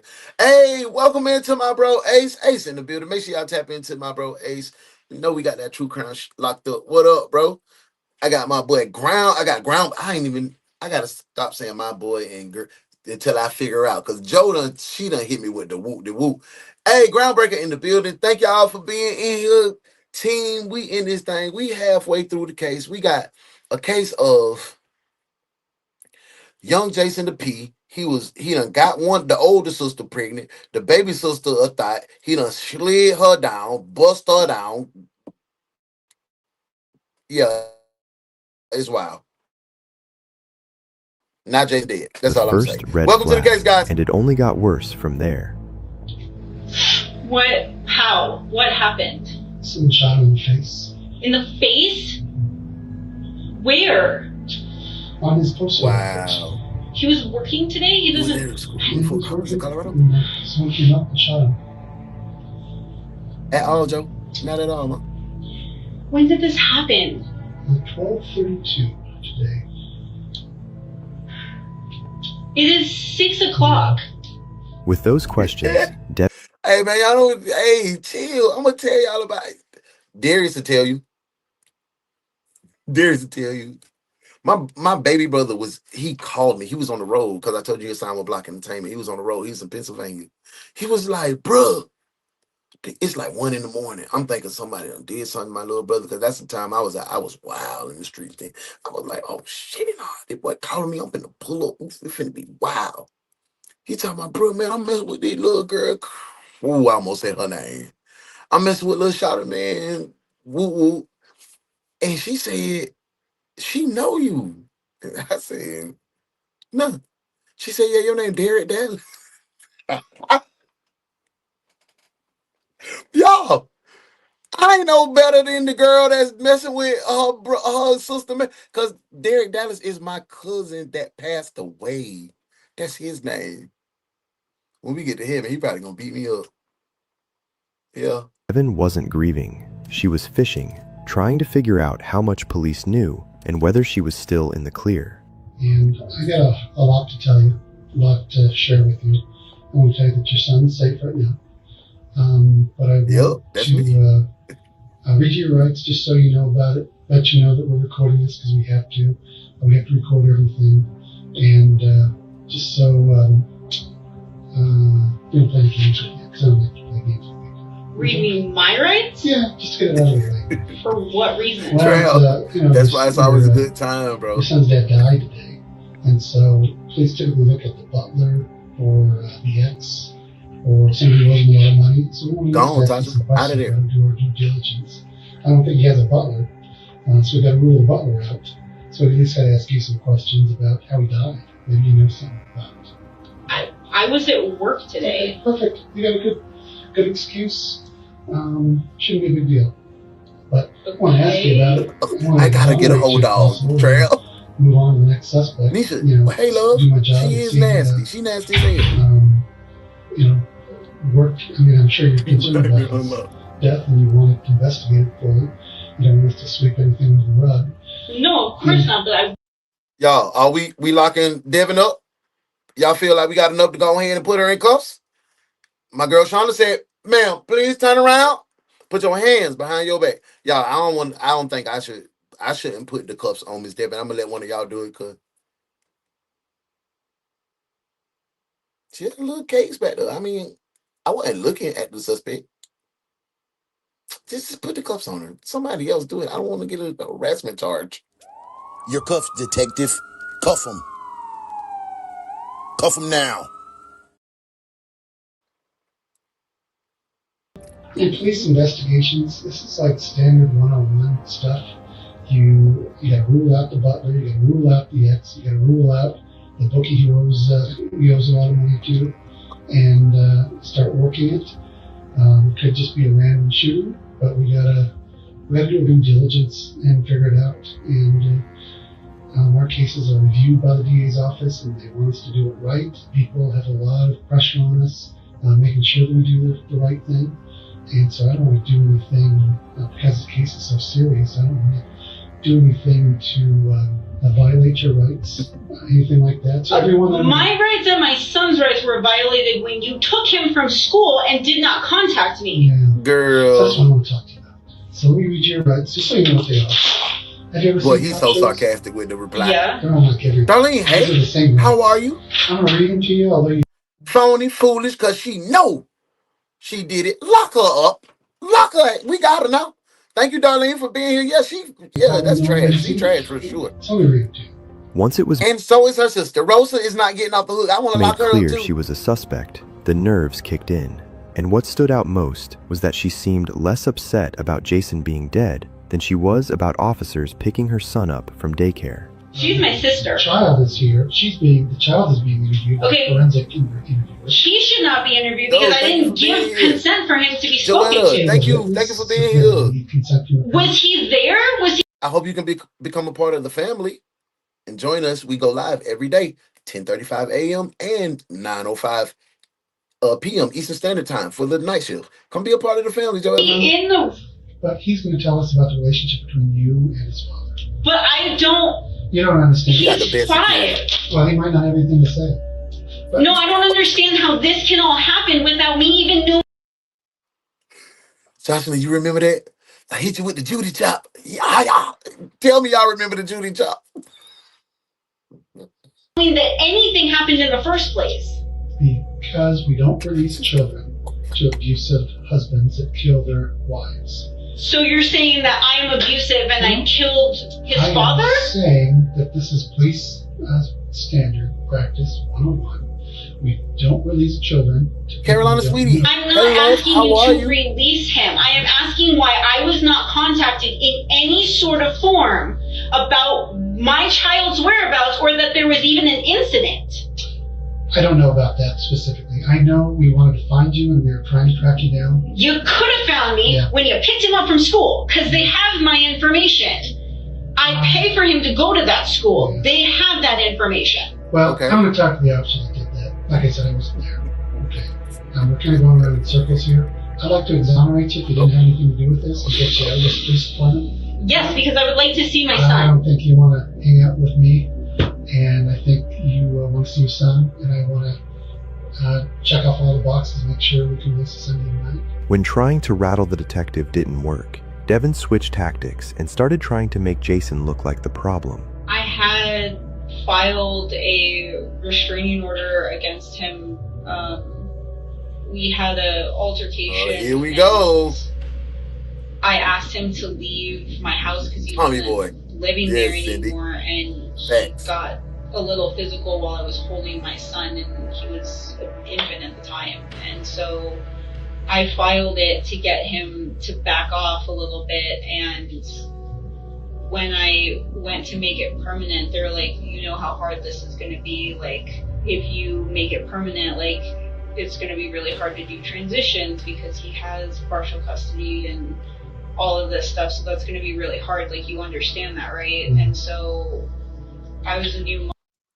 I don't think a detective would tell you not to file a restraining order if you feel like your life is at stake, just because it'll be hard for transitions. Girl, they don't practice their lies in the mirror. Like, girl, you a liar. So the plaintiff loses, gets nothing. Ms. Howard, what are you thinking? She lied, and I should have known better when I seen her hair. Ms. Reese?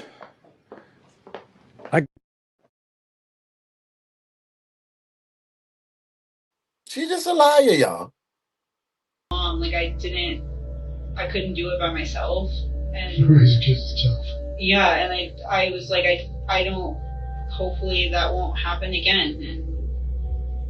And so I didn't make. I'm talking about he gonna punch me down in heaven, bro.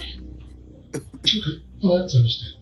Everyone has a reason for. Let's go be. Orders, and everyone has a reason why. Hashtag warnership in the comments if you're having a good time. About why you decided to do what you decided was best for you. So, just trying to get that snapshot of your relationship. Just when Devin started to think she had control of the room, the detective took it right back and started laying out the evidence against her. We have a lot of people in this case, and we learned the case quite a bit. I don't pretend to know. Stephanie, welcome in. Thank you for tapping in all the way from California. We appreciate your love. We saw your car in the area of the crime scene.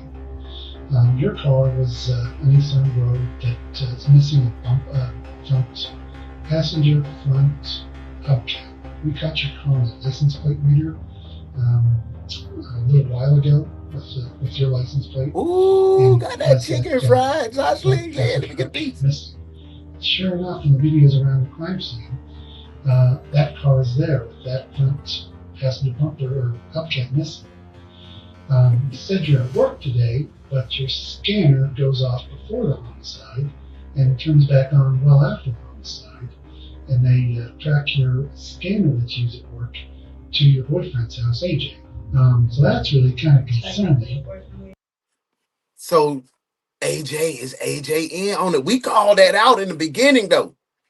We asked AJ. You know, AJ was the one that looked like Powder. You remember the movie Powder?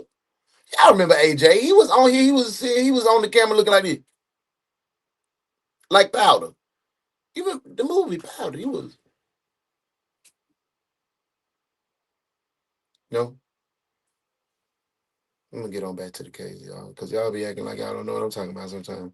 And we caught the shooting on one of the Nest doorbell cameras from across the street. So I'm really kind of concerned. I know that you got served just the other day with the child custody order, and you're a little upset about that. You told AJ, you told Devin in the past that AJ knows where you live, and that he'll shoot you if he needs to. I've told who? You told that to Devin, and Devin told that One. to Rose. He's just a dumb liar for sure. He heard it. Jason heard that from you, and then Jason told Rose that, and Rose told us that. That's Give it your best. That morning shift. That AJ knows where you live, Jason. And AJ will we all be stupid here. I said that? I've never said that. Why is your car at the crime scene area? Why are you in that area in your car? Why are you turning out your skin? I didn't. This dude will make me tell. Cause why are you talking to me like you're my granddaddy? Like, come on, bro, be mad. Turn off my scanner. You did. No, I the did not. Postal inspectors are here. Turn off my scanner. Or you didn't go with the scanner. The scanner is at your boyfriend's house, or somewhere in that area, in front of it. Amen. It wasn't with you. Okay, they had a breadcrumb trail, a GPS on your scanner, and the postal inspectors were here, and they said before the homicide, you're not doing anything with the scanner. It's stationary for like 3 hours or more, and it should be mobile because you're working. Mandela effect. But if that's your boyfriend's house, boy remember. And why is your car in the crime scene area? Okay, I don't. Nice.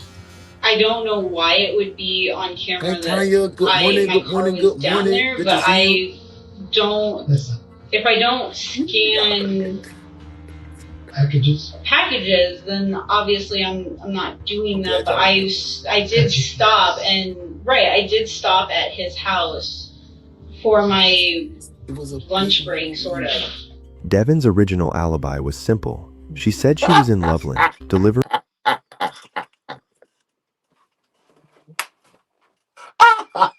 Good one. Carolina Sweet said, laugh out loud. No, AJ off of powder.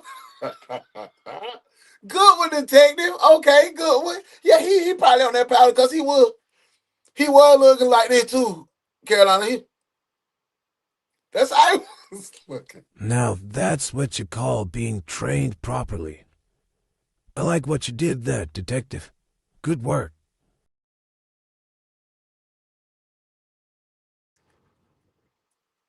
Mail around 30 miles away from the murder scene in Longmont. But the scanner she should have been using on her route sat still for 3 hours that afternoon, right in the same window Jason was shot and killed. She then claimed she had been with her boyfriend, AJ, for lunch, but he was seen at Hooters in Loveland, having lunch with his friends, leaving. How you ain't even have your lie together with your man? How you just try to throw big AJ under the bus? That man over there getting him some naked wings, looking at some nice Hooters, having a good time with his partner. You a dog for throwing that man under the bus too.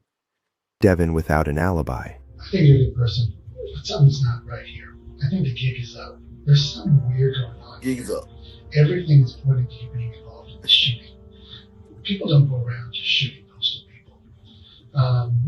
I mean, I work for the post office, and I have before, and I have been. And supposedly you're on video 2 weeks ago breaking the Longmont post office. That's a separate. Didn't break in. I work for the post office. I'm allowed to go in. But who cares about that? That's just a stupid burglary. Burglary? Yeah. Let's talk about the homicide. Why are you?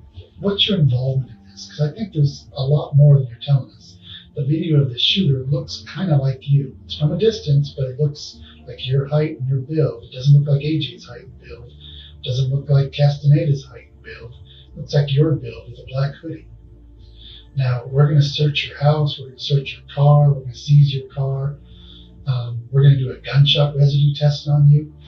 Sorry, go ahead. So we're not going to leave any stone unturned, but we're going to get to the bottom of this. And this is your out to tell me what type of involvement you have, because it's very concerning. Your car being there, you turn your scanner, not bringing your scanner, the GPS not moving during the homicide. You're getting served just the other day with custody papers. I got an email about it saying that they were going to file something. Like the 11th? get served with some sort of court notice of change in custody, something. Well, I just got an email saying that we were going to have to go to court for it. So what's going on here? Are you behind this homicide? Is AJ behind the homicide?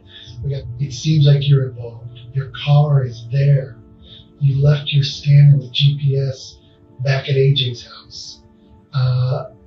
Your ex, who you've said AJ would kill, is now dead. I've never said that. Well, I don't care. I wasn't there. I'm not. That's what Rosa said, but I don't care. I didn't hear that. That's what Rosa's saying. It could have just been a off the cuff remark. We're gonna do a gunshot. It test. could be her being like, "Hey." We're gonna do a gunshot residue test on What do you mean, "Hey"? No, we're gonna do a gunshot residue test on you to see if you have any. When you fire a gun, all this gunshot powder comes out and it covers you. It covers your face, your hair, your clothes, your hands. Have you been around any guns lately? Have you been shooting anything lately? No. So we do a gunshot residue test. It's going to come back negative. It better. Listen, I feel like I'm trying to figure out if you did this or if someone else did this. And my bet is you have someone else involved in this, maybe a friend. And so I'm trying to figure out if you talk to me about this. I don't think this is a coincidence that your ex got shot in the face today. It looked like a hit. Looks like someone pulled up, ran out, shot him, ran back to the car, sped off, fired 5 times, died right there. So I'm going to take this seriously, and I want to exonerate you that had nothing to do with this. I don't want to arrest you if you didn't do this. Does that make sense? I don't want to arrest anyone that didn't do a crime. But your car is there. Your car is there. You turn your scanner off, your GPS. Well, you didn't turn it off. We're not going to mince words. You left your scanner at your boyfriend's house. You said you were at work all day. You're not at work. I am at work. I'm on my route. So like 3 hours you left your scanner there? I stopped. I left it in the truck while I went into the house. And then your car is in the crime scene. That's a lot for a jury to try to swallow. Even with all of that stacked against her, Devin still seemed to think she could talk her way out of it. But lying to a local detective was one thing. Lying to this man was going to be much harder. All right. We're going to get this going here. Hey, Devin. I'll introduce you to someone real quick. I just arrived. I'm a U.S. Postal Inspector. So my name's Ken. So I know you work for the post office and have worked for the post office. Mm-hmm. So because this is kind of postal related and you were working today, I wanted to chit chat with you about kind of what happened and some of your activities today, okay? I understand you may have been kind of done talking with the detective, but I wouldn't mind talking to you as an inspector to find out what's going on and what happened today.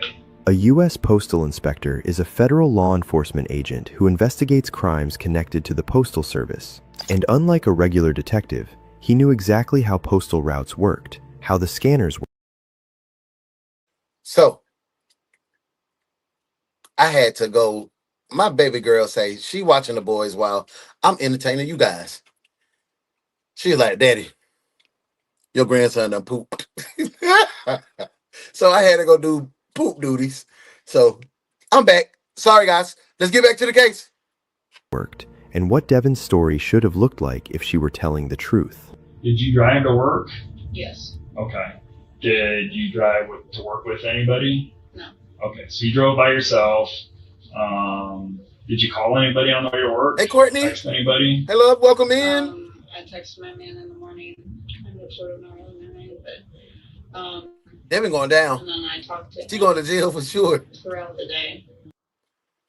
Devin, you can do all that, man. It's over for you, twin. Man, he going to jail tonight. Talking about the homie in the gray and the black. You know the facts, I never relax. Everything luxury tax. And everybody here getting videos.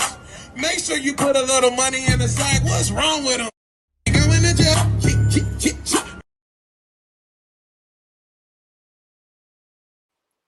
Tanya, thank you so much. Thank you so much for that laughing disco and welcome in.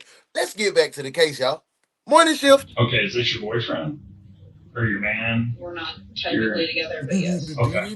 What's his name? AJ. AJ? Okay. Is he a postal employee? No. Okay. But is this somebody how long have you dated AJ? Like I said, we're not together at the moment, but Okay. You're just kind of off again, on again? Is that what I'm getting? kind of. We've known each other for like 12 years. Yep. Okay. So you were talking to AJ on your way there about whatever. You showed up for worked about 2.5 hours, and then you left on your route. Did you go? So when you went to the post office, did you drive your car? Yes. Okay. What? I understand it's like a Nissan. Yes. Okay. Is it an SUV? Yes. Okay. Tell me about your day. So you started scanning packages, you started your route, and then what happened?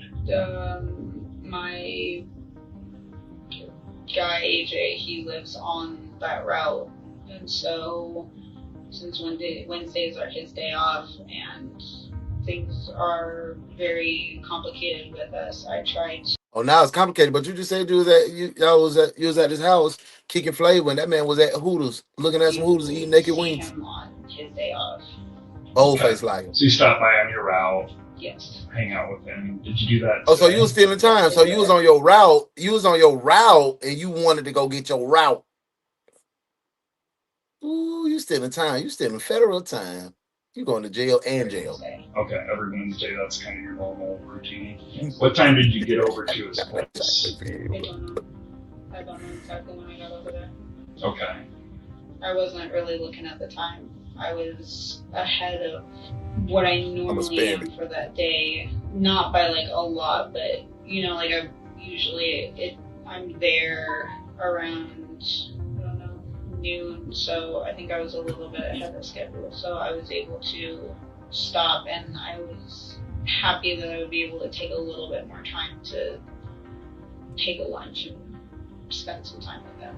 Okay. So is that what you actually did today then? Whoa, no, Courtney. Detective Courtney says, I was actually completely convinced my husband was trying to hire someone to murder me in Longmont, Colorado recently. Oh, no. That's sad. Do you still feel that way? What made you feel that way? If you felt that way and that's your gut intuition, don't take that as a game, for sure. You got to be careful with that.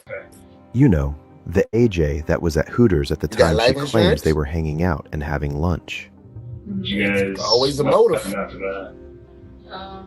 We argued for a while, and then he got angry and left, and I stayed in my truck, and She's an idiot, I Mom. was very upset, so Hot damn it, she going to jail too. in my truck and waited for a while until I was able to calm down. What made you so upset this time as opposed to any other time? Because I'm sure Okay.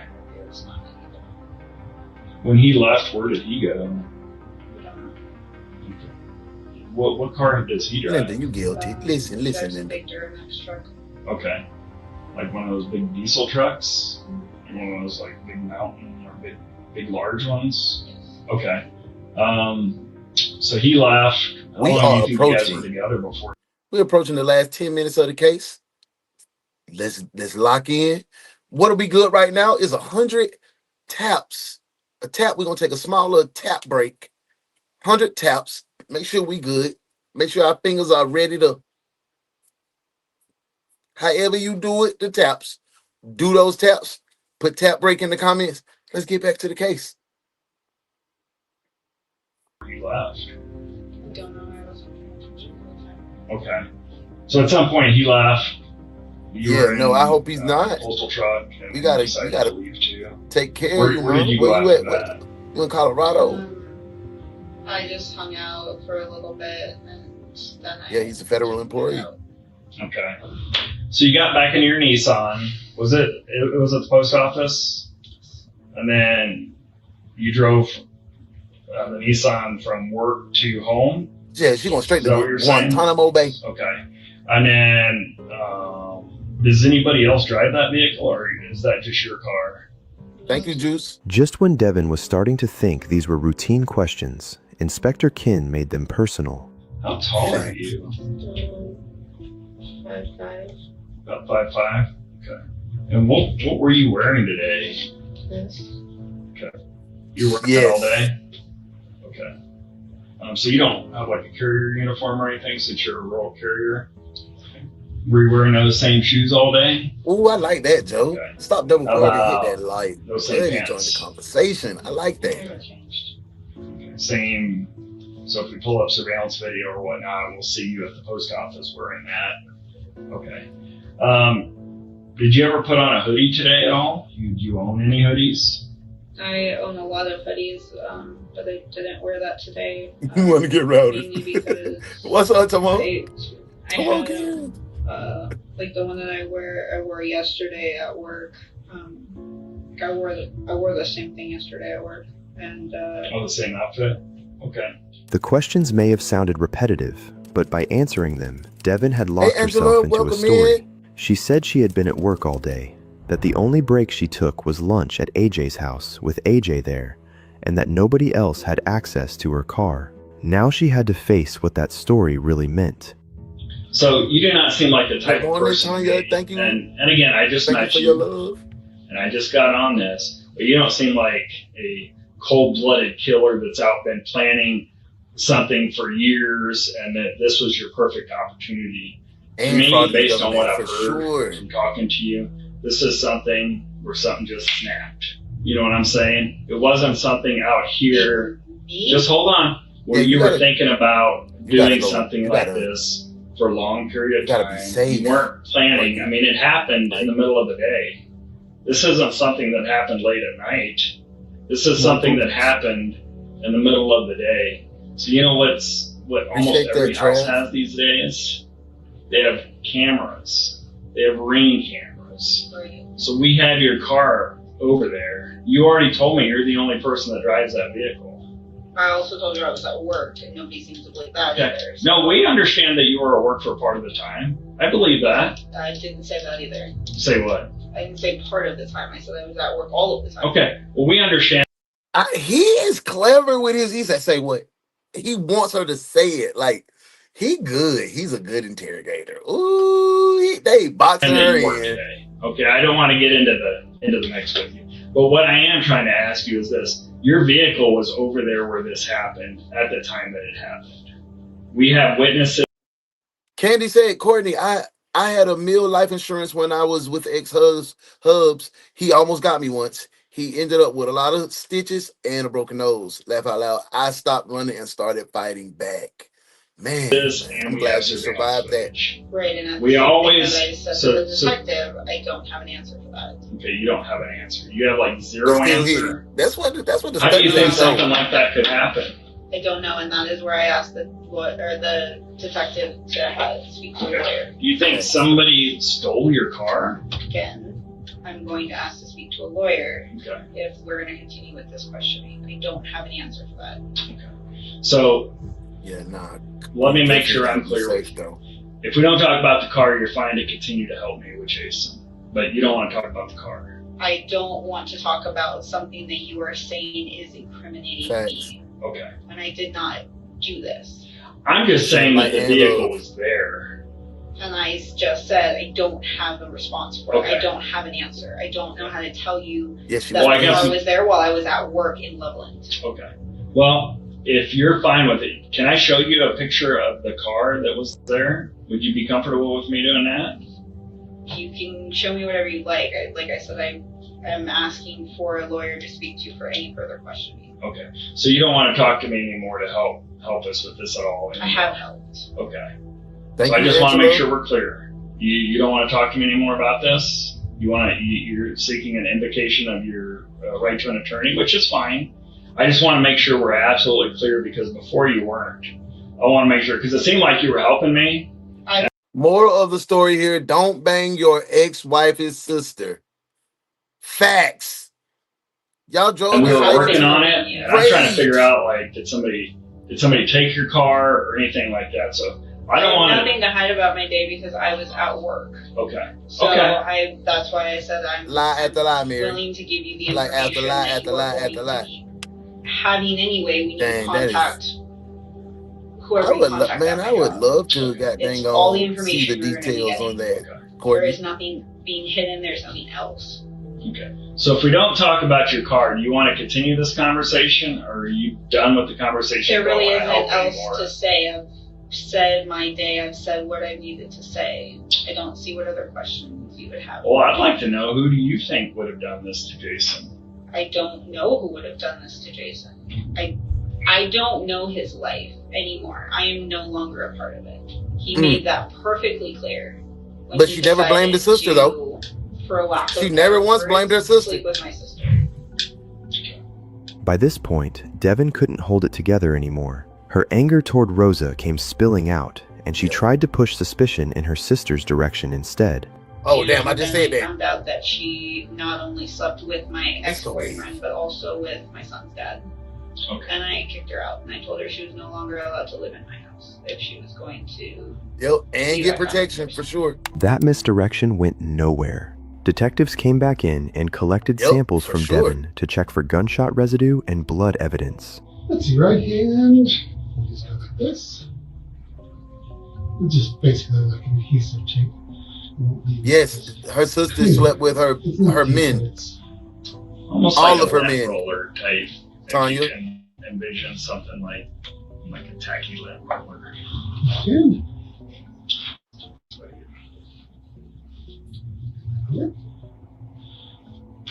This one here is welcome back, little the face. So I'm going to do those areas on the face. Okay. If we just can pull back your hair a little bit. This. This is my calling is a makeup tech. Yeah. Good. And that was only the start. Detectives searched Devin's vehicle Let's go, too, Big. then pulled her phone records, and that's where the case really began closing in on her. Not only did his phone show that she was in Loveland at the time of the shooting, but she'd also been in several calls with AJ leading up to and after the attack. Remy, When all of detectives them. cross-checked Her sister slept with AJ's all of her records, men. they found something even worse. For much of the morning on October 13th, AJ had been tracking Jason's route. Only minutes before the shooting, he broke away and headed to Hooters. AJ had been feeding her the setup the whole time, tracking Jason and Oh, this big wing-eating bastard. You done had me defend you. Say my boy was at Wings. My boy was at Hooters, looking at Hooters, eating him some nigga wings. That's gonna be your last meal, big boy. So you tracking. I asked y'all earlier. I said, do y'all think she had help with this? That's why she kept saying, oh, this is not my boyfriend, this is not my boy. It's all making sense now. AJ, I can't believe you betrayed me. You had me out here looking like... Please tell me why you stopping me? Yeah, I'm about to. Huh? I'm about to. What? I'm about to tell you. Stop sign? No, I said I'm... What stop sign, man? I said I'm about to tell you. Huh? You say stop sign? No one said stop sign but you. Why you stopping me? You made an improper right-hand turn. When you're trying to a new road, you got to turn that closest lane, sir. Let me get my ID out for you, partner. I appreciate you, man. Can you hand me the beer as well? Huh? Can you hand me the beer? Who? The beer? Can you hand me the beer? The alcohol. There's no beer in there. I can see it. Right. Hey, hold it. Don't be searching my car. We don't stop me talking about I ran a stop sign. What's going on here? We had an open container in the car. Wow. What? Why did you stop me in the beginning? What's the proper call? You made an improper right-hand turn. What is the proper call? You had to turn into the closest lane provided. I want you to say that right here. I did multiple times. What? Improper right-hand turn? Yes, that's why you're being stopped. Are you for real? Like... And then you also have a beer. I was at a house, and y'all got a warrant to arrest me. I did? About an improper turn. No. Are you kidding me? No one got a warrant to arrest you. You just traffic.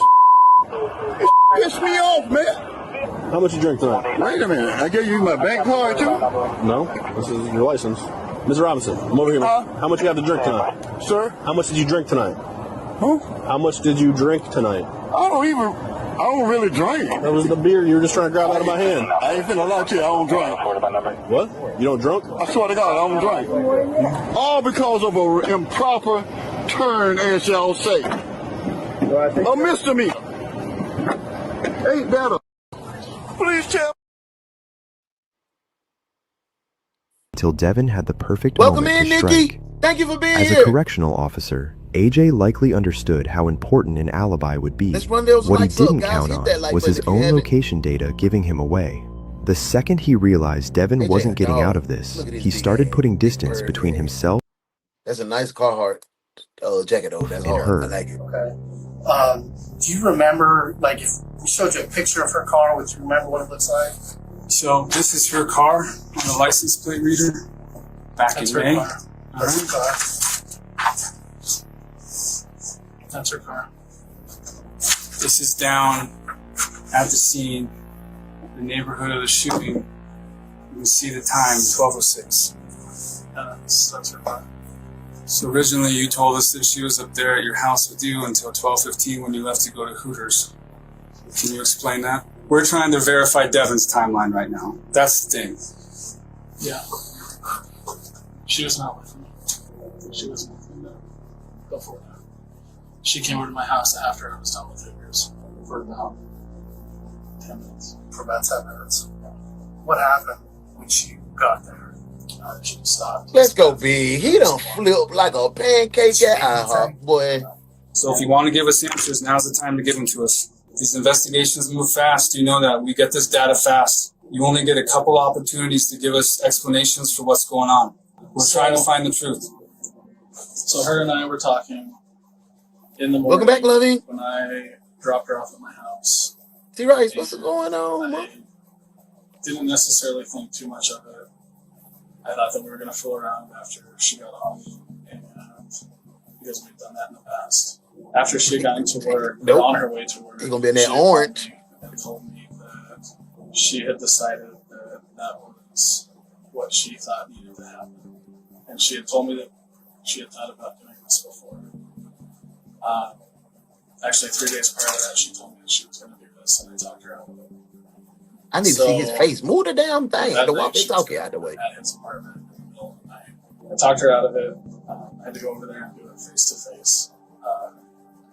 But she didn't do it that night. This morning, she told me that she was going to do it, and she told me that she had already had everything that she needed to make it happen. And I tried to talk her out of it.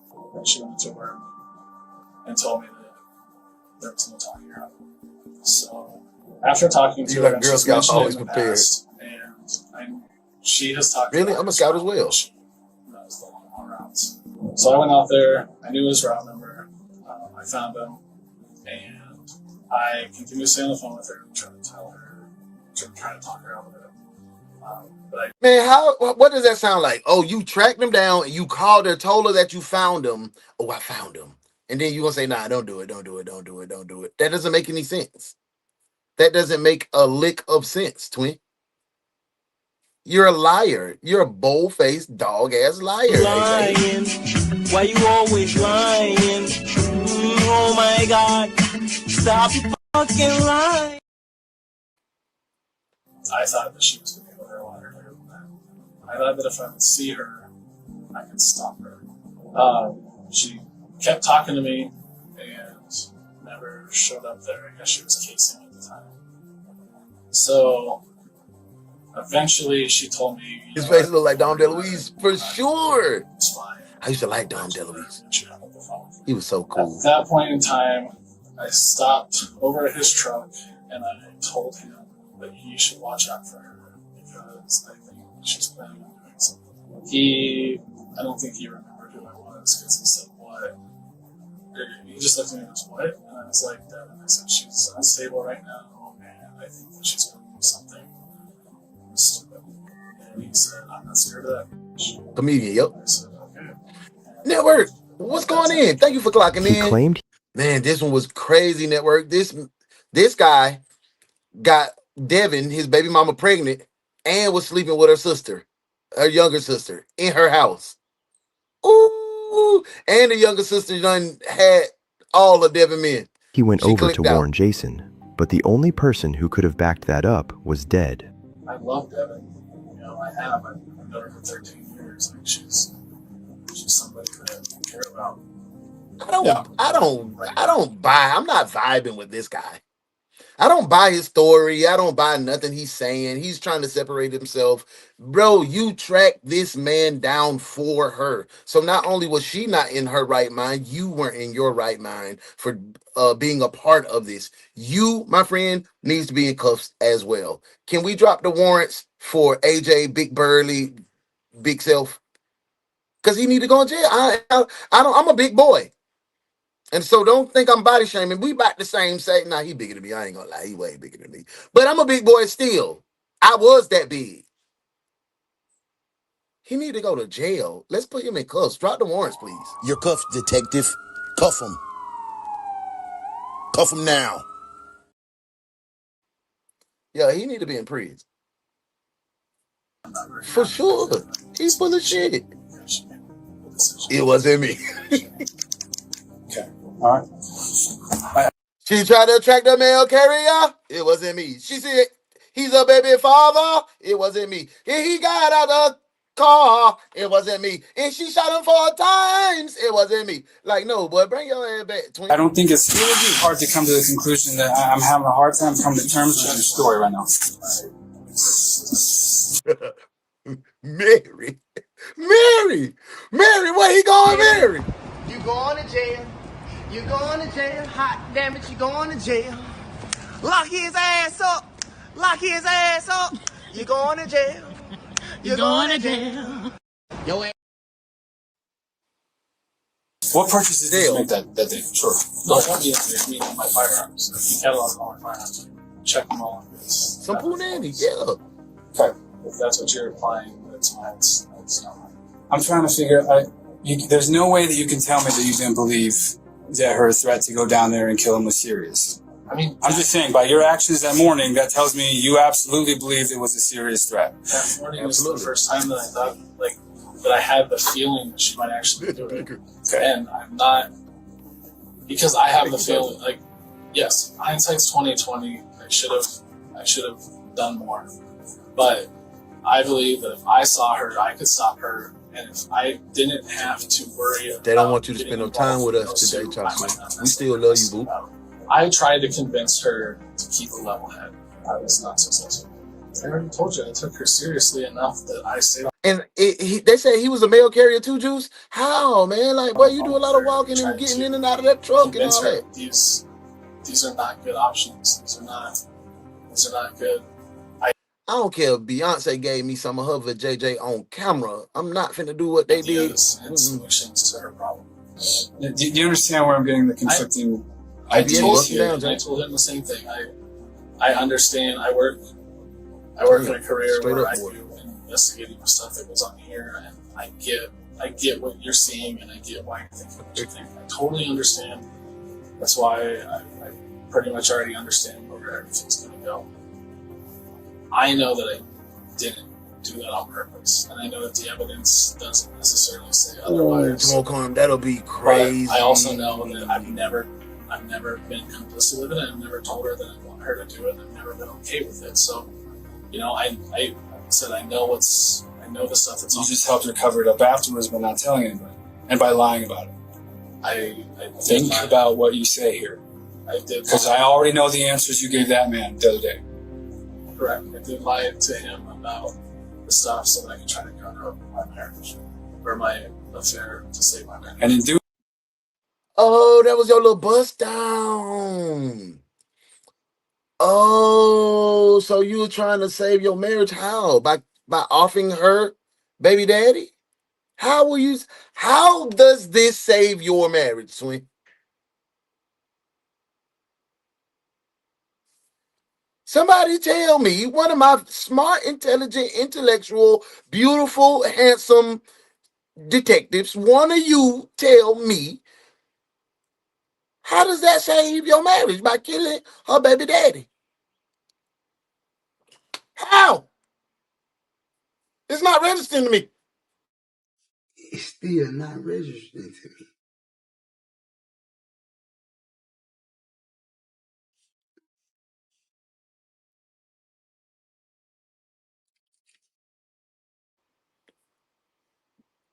So you covered up. But he about to do a comedy in jail. Try to alter. It don't make no sense. But that's what you did. That's exactly what your lies did. Do you understand that? I understand what you're saying. You do as hell, Tim. You have any more questions? I don't. Okay. All right, you're under arrest. Go ahead and stand up. Place your hands behind your back. Is it possible to do that? I like to say, well, all right, you under arrest, twin. Go ahead, stand up, but because we trying to get the lunch. We trying to get the Hooters. Is the wing special still going? Yeah, but they ain't playing with you, stupid. No, stupid. No, stand up for me. A search of He's a AJ's dweeb. phone turned up one of the most damaging pieces of evidence in the entire case. A Snapchat photo. Devin had sent it before the murder, showing herself in the same outfit And look how the eyewitnesses told that bold-faced dog-ass lie. Had on black pants, had on this. Man, what? Y'all, them pants is gray. That was darker. Like, she's an idiot. killer would later be seen wearing. Investigators said it was taken in the same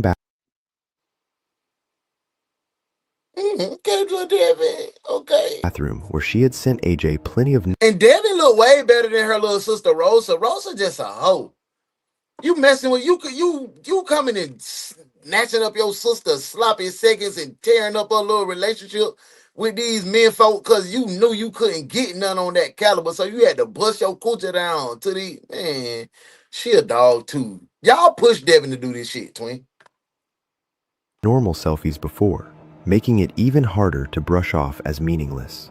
By then, prosecutors believed the two were already deep into planning the ambush, with AJ tracking Jason's route and Devin preparing to carry it out. By the time the case reached trial, the motive was hard to miss. Devin was jealous, angry, and terrified of Jason and Rosa becoming the new family in Chase's life. And with the custody fight closing in and Jason pushing for more time with his son, Oh, I ain't even think about it like that. Oh, y'all played with this lady baby too. Not only did you embarrass me by effing my man, my baby daddy, all throughout the town, now he talking about he gonna take my kid and bring it over there and you gonna be Mama TT? TT Mama? Oh, I'm not saying what Devin did is right, detectives, but I understand. Now y'all done kick me y'all done kick me to the ground. Y'all done knock the wind out of my sails. Why in the hell are y'all starting to keep kicking me while I'm down? Why are you trying to take my baby away from me? That just got too deep, twin. And AJ's just a fudge packer. Get back to the case. AJ lame. she made sure it would never get that far. On March 7th, 2023, Devin Schreiner was found guilty of first-degree murder and sentenced to life in prison without parole. AJ Ritchie, the man prosecutors said helped plan the ambush and guide her straight to Jason, was later convicted as well. And on September 27th, 2023, he was sentenced to life without parole. In the end, what started as jealousy, control, and fear of losing her place in her son's life ended with Jason dead, Chase without his father, and both of them spending the rest of their lives in prison. I think he was saying he was covering it up to save his marriage. So he was trying to off them folks. Man, why we never talked to his wife? Because him and Devin, they weren't an item. He was trying to help her because Devin was the jump off. She was the link. She was the link up. She was the bust down. He was trying to hide it from the main. Y'all know what we got to do. Y'all know what we got to do. They may miss in all the courts, but right here on the One's Detective Agency, we always get our man. Put them warrants in the comments. Let's book these jokers. AJ and Devin. Book them. Book him. Wait a minute. You can't do that. Book him!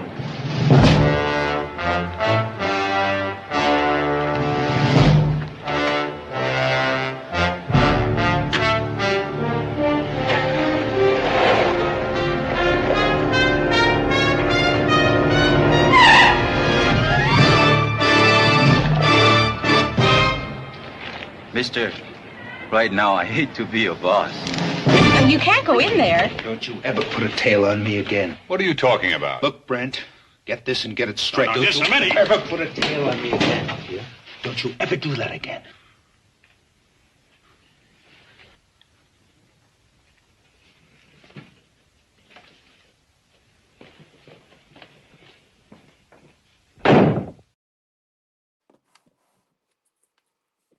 My phone just said, hey, boy, you finna die if you don't get it right, twin.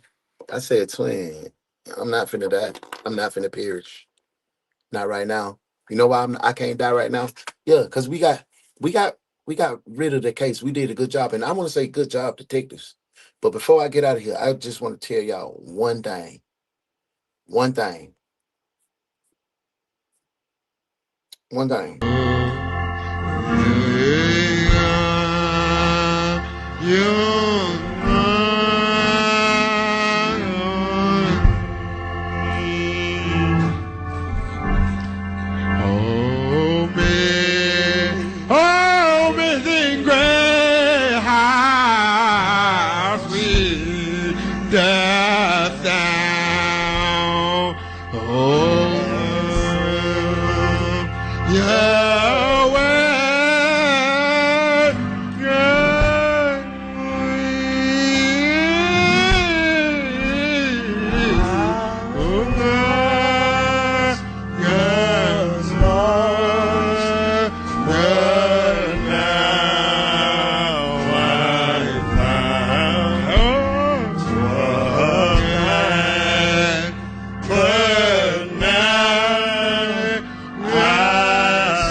Amen. Amen. Thank you. All right, brother, I need you to do me a favor real quick. Turn around, put your hands behind your back. Together like you're praying.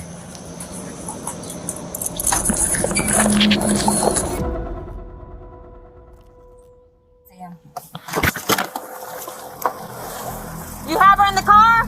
They're headed to the dispatch. They're headed to the hospital.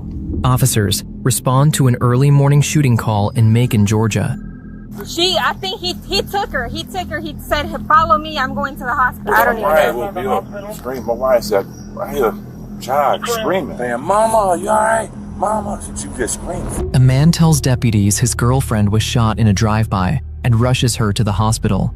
But what officers don't realize is that this call is about to unravel into a homicide investigation filled with conflicting stories, a fleeing suspect, and a crime scene that tells a very different version of what happened. I was looking at the house. I don't see no bullet holes in the house. If it was a drive-by, I don't see no bullet holes in the house. I ain't see nothing. It's just a pool of blood over here.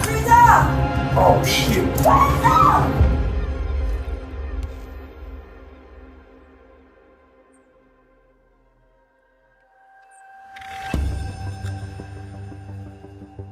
It's just after 5 a.m. in the morning on July 12th, when dispatchers in Macon, Georgia begin receiving multiple emergency calls from the same neighborhood. Yes, ma'am. I have a person reported shot.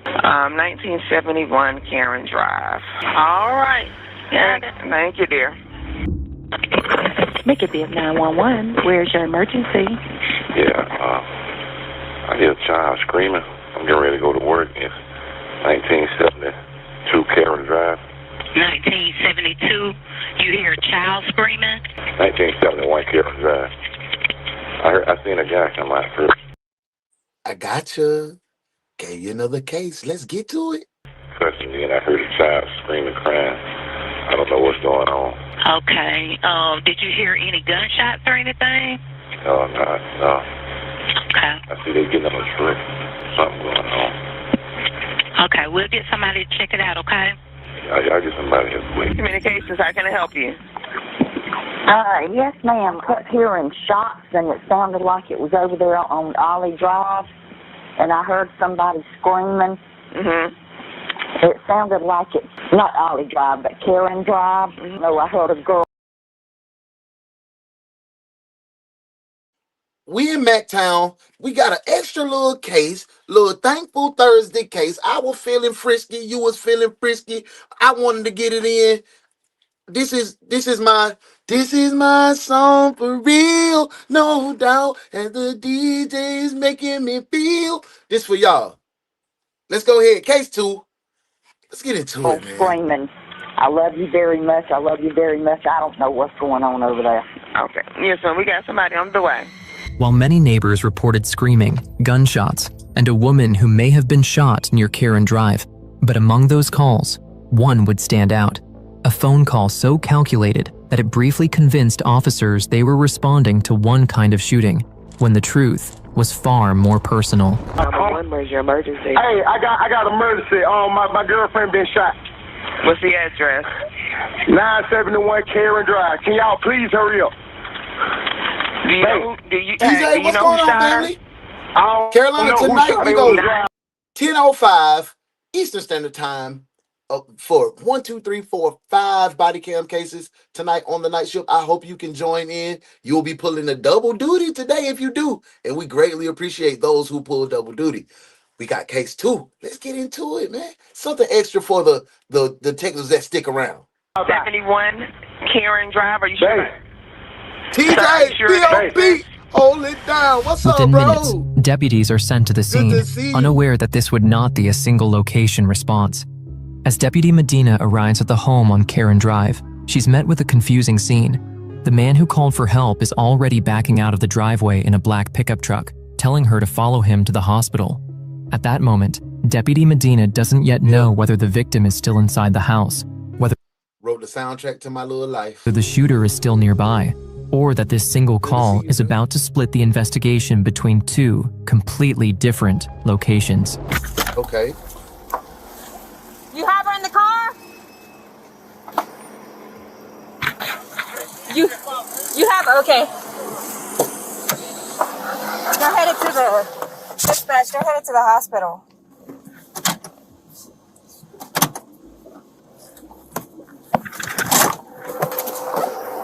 Who was that? We understand, Josh.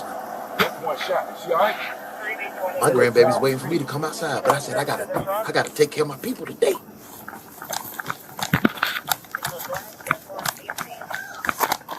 Good job. I think he took her. Huh? Did he take her to the hospital? Good job, yeah, too. Hello?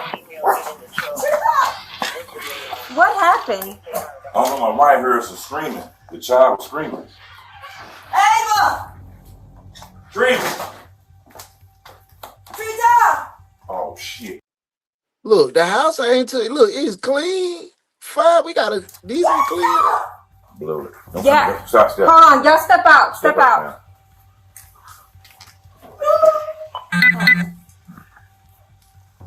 It's crazy, yo. She out there. Hey, Hold Heather. on, let me go to Welcome the back in, because little I don't bug. wanna Good to mess see up you. I know what the crime saying. I heard him say, Yeah, let's go oh, ahead and shit. back. I heard him run into the car and said, oh, shit. What's going on, twin? 3B21 dispatch. We down here in Madtown, yeah. Someone, If, what I'm saying. somebody can, I'm staying here at the scene. If somebody can go down to the hospital. Yes, Mary, that first dude talking about my wife been shot. Get down here, yeah. He seen suspect in hell to me. I can't wait to see him. We gonna put him dead in court. But I don't know. We I'm see assuming him. he's going to the Coliseum. Just as Deputy Medina arrives, she sees the black pickup truck pulling away from the home, That's him the right driver there. telling That's her him to right follow there. him to the hospital. But before she can fully understand what's happening, a neighbor rushes toward the scene and into the house, worried there may be a little girl inside. He says he heard a child screaming. Man, big salute to the neighbor, twin. He rushed in there to save that little girl. Hold on, let me get right. He rushed in there to save that little girl. Even he didn't even know if it was in the face of adversity or danger. Then we just had a case this morning. People ain't even want to do CPR on the man to save his life, and there was no danger. Big salute to that gentleman for trying to go in there and rescue that little girl. That's a good job, detective. Now that's what you call being trained properly. I like what you did there, detective. Good work.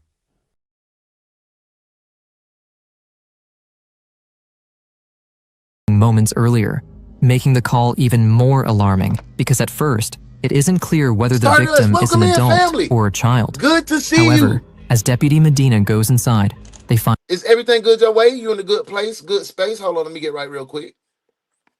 I hadn't seen you in a couple episodes. I've seen you tapping in on the replay and in the comments, and I appreciate that love. But you know, we got to have our face-to-face, our live interaction. I want to make sure life is treating you fair. I hope everything good your way. Good to see you on the live, twin. Let's get back to case number 2.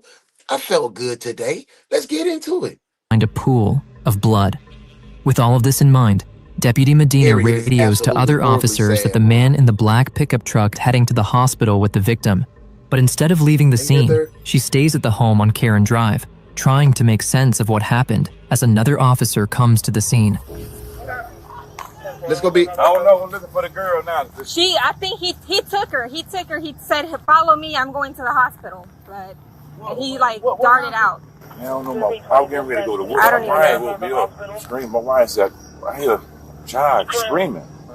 And I said, then I cut the lights off. And You live over there? Yeah, I live right there. So I heard the child screaming. Yeah. And so anybody in the house? Nobody. I didn't. I checked. This is where but I seen it. I didn't see. Let's talk about how she went in there with the man. She followed behind the neighbor, the police. She followed behind the neighbor. Ain't have no weapon drawn or nothing. Nothing. Just walked in like they just neighbors, like we just cool. That's reckless policing. You could have got yourself towed up, Miss Lady. That was crazy, dispatch. Let's get back to it. I just thought about that. Check on this side if you want to help me clear out. There's blood on the walkway. I mean, there's blood right here. You can see where. He put it in the truck. You see him put it in the truck? Oh, but I'm guaranteed that what he done. Because I heard he with me. He in the truck. The tree top live here. Yeah, I think we talking about the same man, Mary. Okay. I know I seen a shell casing right here. I didn't pick it up. Oh, yeah. Okay, just leave everything. Oh, listen, thank you for being here. Get that laundry right, man. Yeah. I know where he shot. Ooh, he shot in the air. So he didn't. This one crazy. He didn't shoot her. I mean, I don't know what. I guarantee he probably shot her. See what I'm saying? My wife woke me up. God damn it. They had KFC on the table. The dining room, it put together. Okay. Sheriff's office.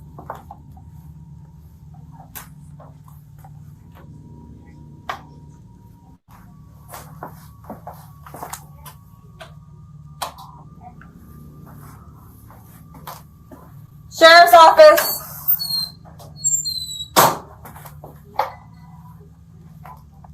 Yes, that's what I'm saying. She didn't know he was the perp. She was right behind him, gone in there first. That screen door startled me, not gonna lie. But I'm too locked in the juice.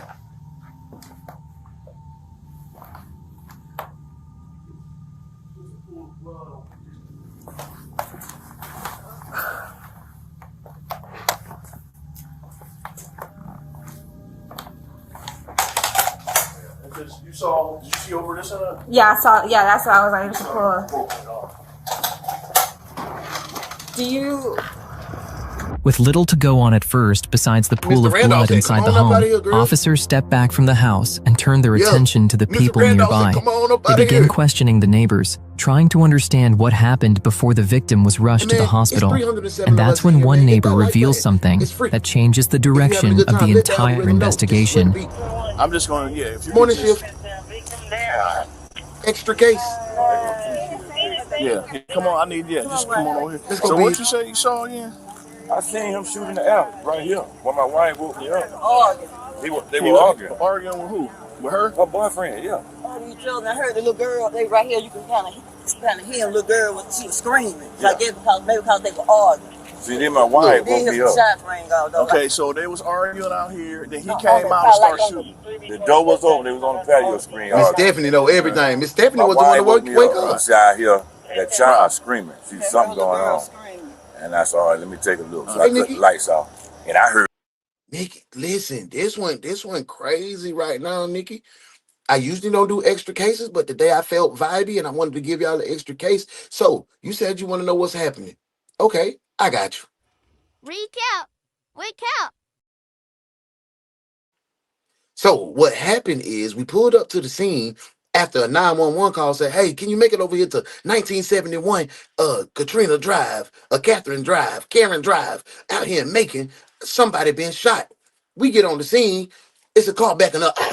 He talking about, follow me, I'm finna take her to the hospital. We don't have no clue what's going on. So Raynard came across the street. He's like, hey, I heard a little baby girl crying, so I just came over here. I say, the police officer lady said, Raynard, you know these people? He said, man, I don't know that. I just heard the baby cry. So Raynard walked in the house. Boom. He like, hey, what's going on in here? The police lady behind him like this. I don't know what happened to Raynard. They seen buku blood on the ground. They say, look, girl in here. Where the baby at? Raynard say, hey, you all right, me lady? Somebody was talking in the background, so the police start handling that, right? So we get back outside and they call Mr. Randolph. Mr. Randolph is the sergeant. Mr. Randolph came in. He looked in with his flashlight. He said, oh, you seen that blood over there, Sharice? Hey.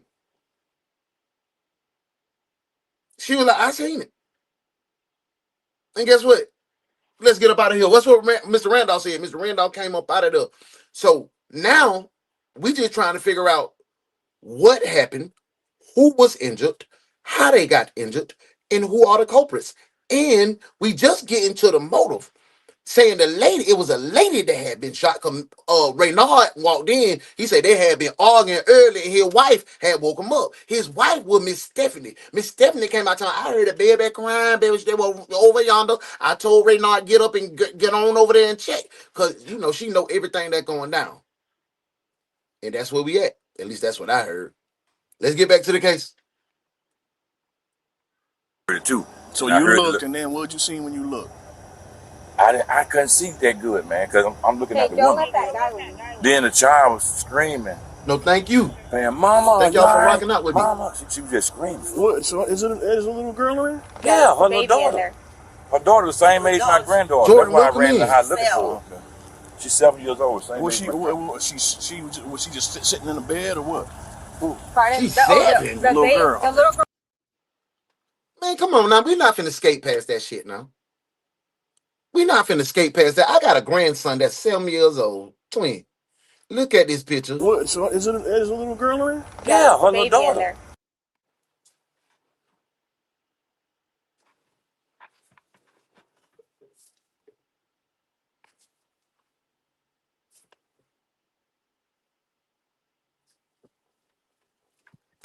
At 7, twin. At 7. At 7. Why? At 7. Man, back to the case, man. Her daughter the same age as my granddaughter. That's why I ran in the house looking for her. She's 7 years old. Same Was she just sitting in the bed or what? Pardon? The little girl. The little girl was sitting in the back. I saw the little girl in the back seat of the truck. Oh, in the truck. Yeah. She's not in the house. No. Gates, welcome in. Maybe. Gates Open Media. Welcome in, family. While officers only have the account of one couple who claims to have witnessed what happened, they don't know yet how important that statement will become.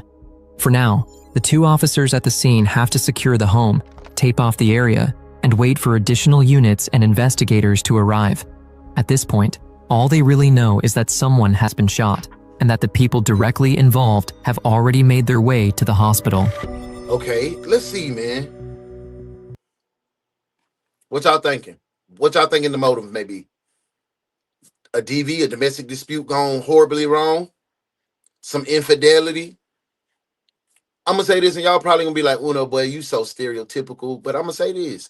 And y'all, we family. We keep it real. I don't think it ain't no life insurance policy going on. Ain't no life insurance policy going on. I don't see it. I don't see this being a life insurance policy type of vibe. Don't see that at all. So I'm thinking infidelity. He cheated. she was trying to leave. What y'all think? Let me know in the comments. Back to the case. But at the hospital, a very different story is beginning to take shape. Yep, cheating. Cheating for sure. Welcome in, Risco. The dude that told him to fall into the hospital, yo. I got her. If you want to go check on her, go ahead. No, it's okay. I want to stay with her. So they can watch themselves on the news. Straight up. Okay. Just because we don't know what's in there. First coming in, yeah. Oh, he in here dry? Yeah, I'm alright. It was just a little drive-by shoot at the high. Now, I ain't.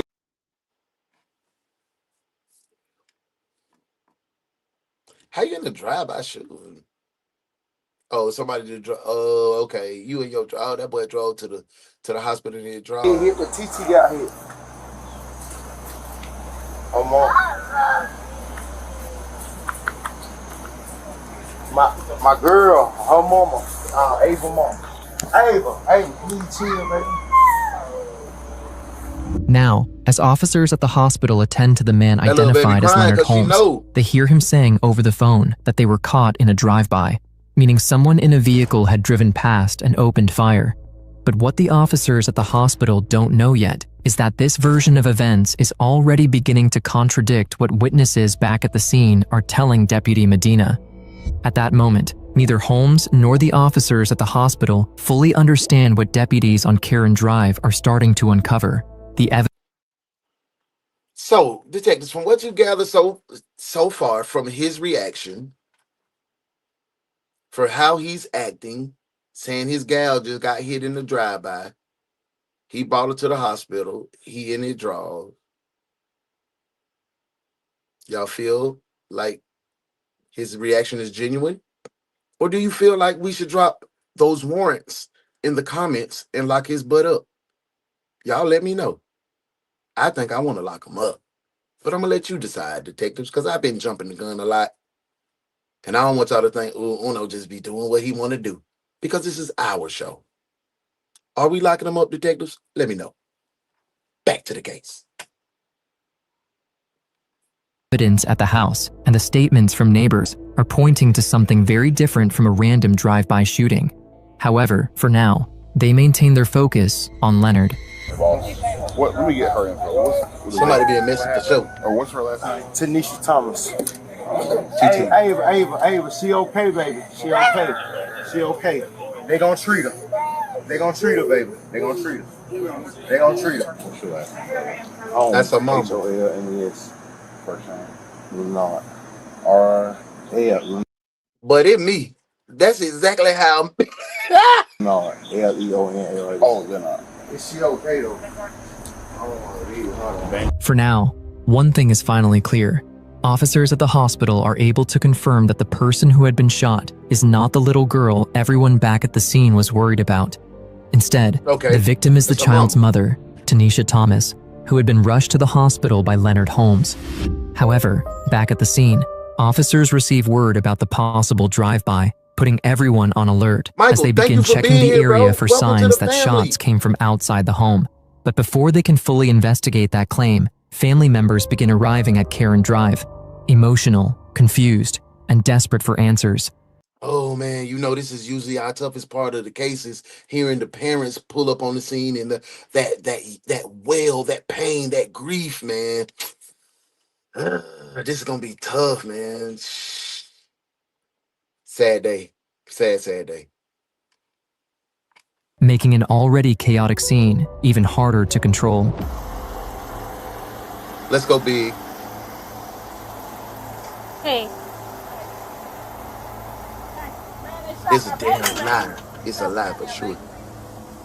Hi. What happened? Who are you to them? That's my son. That's my son. I gotta park and see what's going on with my baby, man. I'm at his house, man. Look, mama pulling up. She worried about her baby. I wonder how you gonna feel when they say your baby a suspect. They ain't shoot your child. They ain't your child ain't shot, baby. Okay, who are you? And then I'm the mother. My son is Lenore at home. Where is he? Who's your son? Heavy. Lenore at home. That's your son? Yes. Where is Okay. Huh? He's fine. Did he call you, or how did you? I work at MTA. We heard it on the scam. Ain't nothing wrong with him. What happened? He's a girlfriend. Who shot her? I don't know, man. They investigate on it. I'm tired of shit. I can tell you that. Ooh, I was interested to hear her reaction.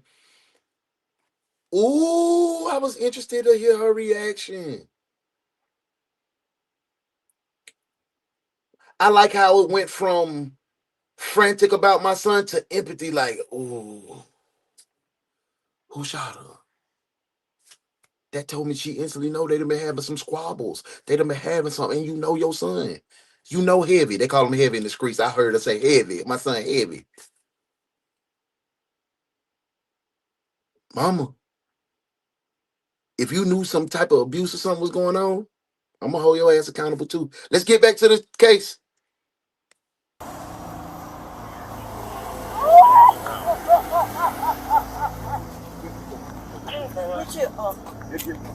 What happened? She's sad about her son. You know what's finna happen. Let's respect. I'm gonna respect her. Yeah, I heard it. What happened? Can you come over here and tell me what happened? What did you hear? I heard a pow pow. Then a pow. Then a pow. So about what? Miss Helen. Here I am trying to be respectful to Miss Helen come out here in her moo-moo talking about, I heard it, I seen it all. Put your bikes in the comments. We're going to run that bike so we can get the clear understanding of what Miss Helen heard. A pow, pow, pow. Run it bikes in the comments, man. This is crazy. Miss Helen. Like bike. All right, now say Bike. it. Say it how I said it. That bit really sound like, it really feel weird even me trying to prepare my mouth to do that. But like, I say bike, street, bike, pipe. Bike, pipe. That sounds crazy. All right, that is a country. All right, let me do it. I said, it ain't like hard enough, just back.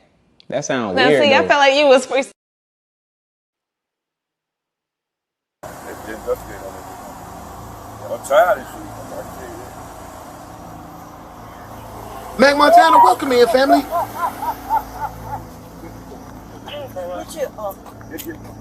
What happened?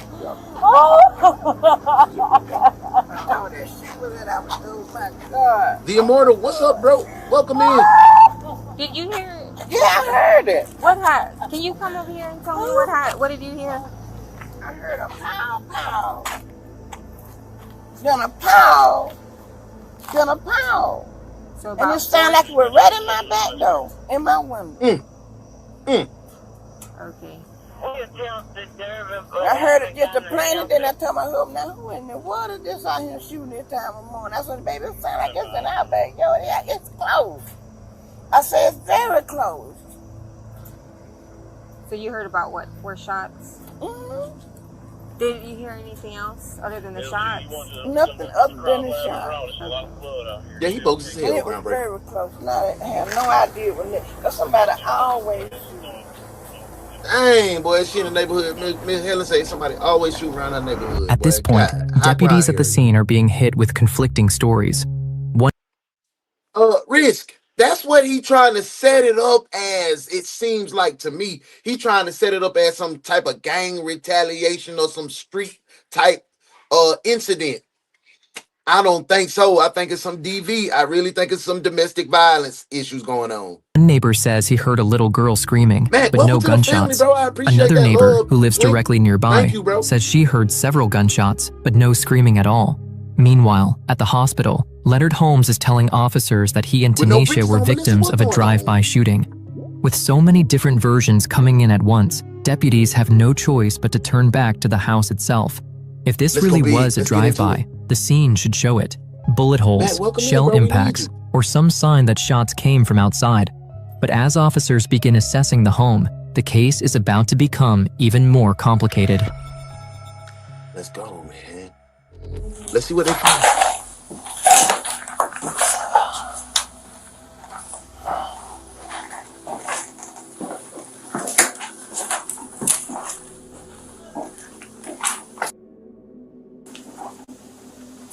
It ain't a mansion, but it clean.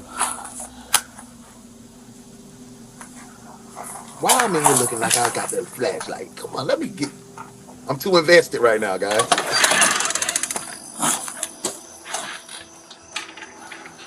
Thank you. So we got the best. It's just a pool of blood over here. The best family ever on the internet. We bigger than the internet.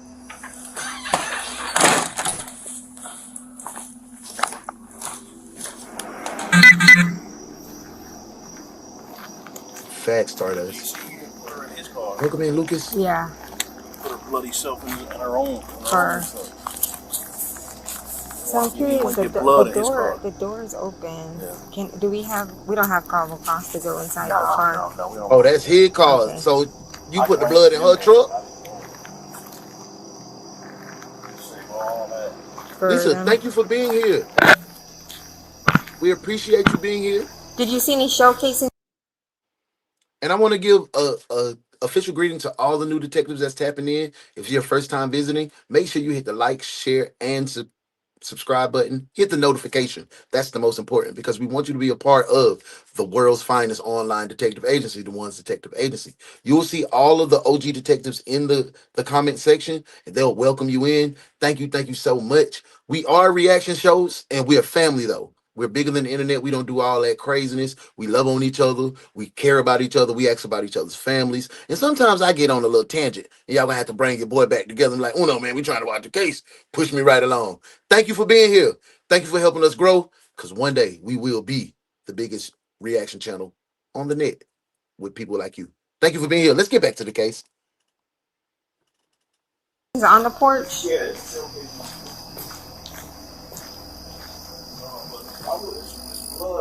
Yeah, I'm gonna check over here and see if there's. No, I'm not.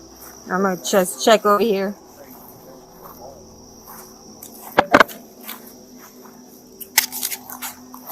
Hey, Tony, I heard the pow pow too, bro.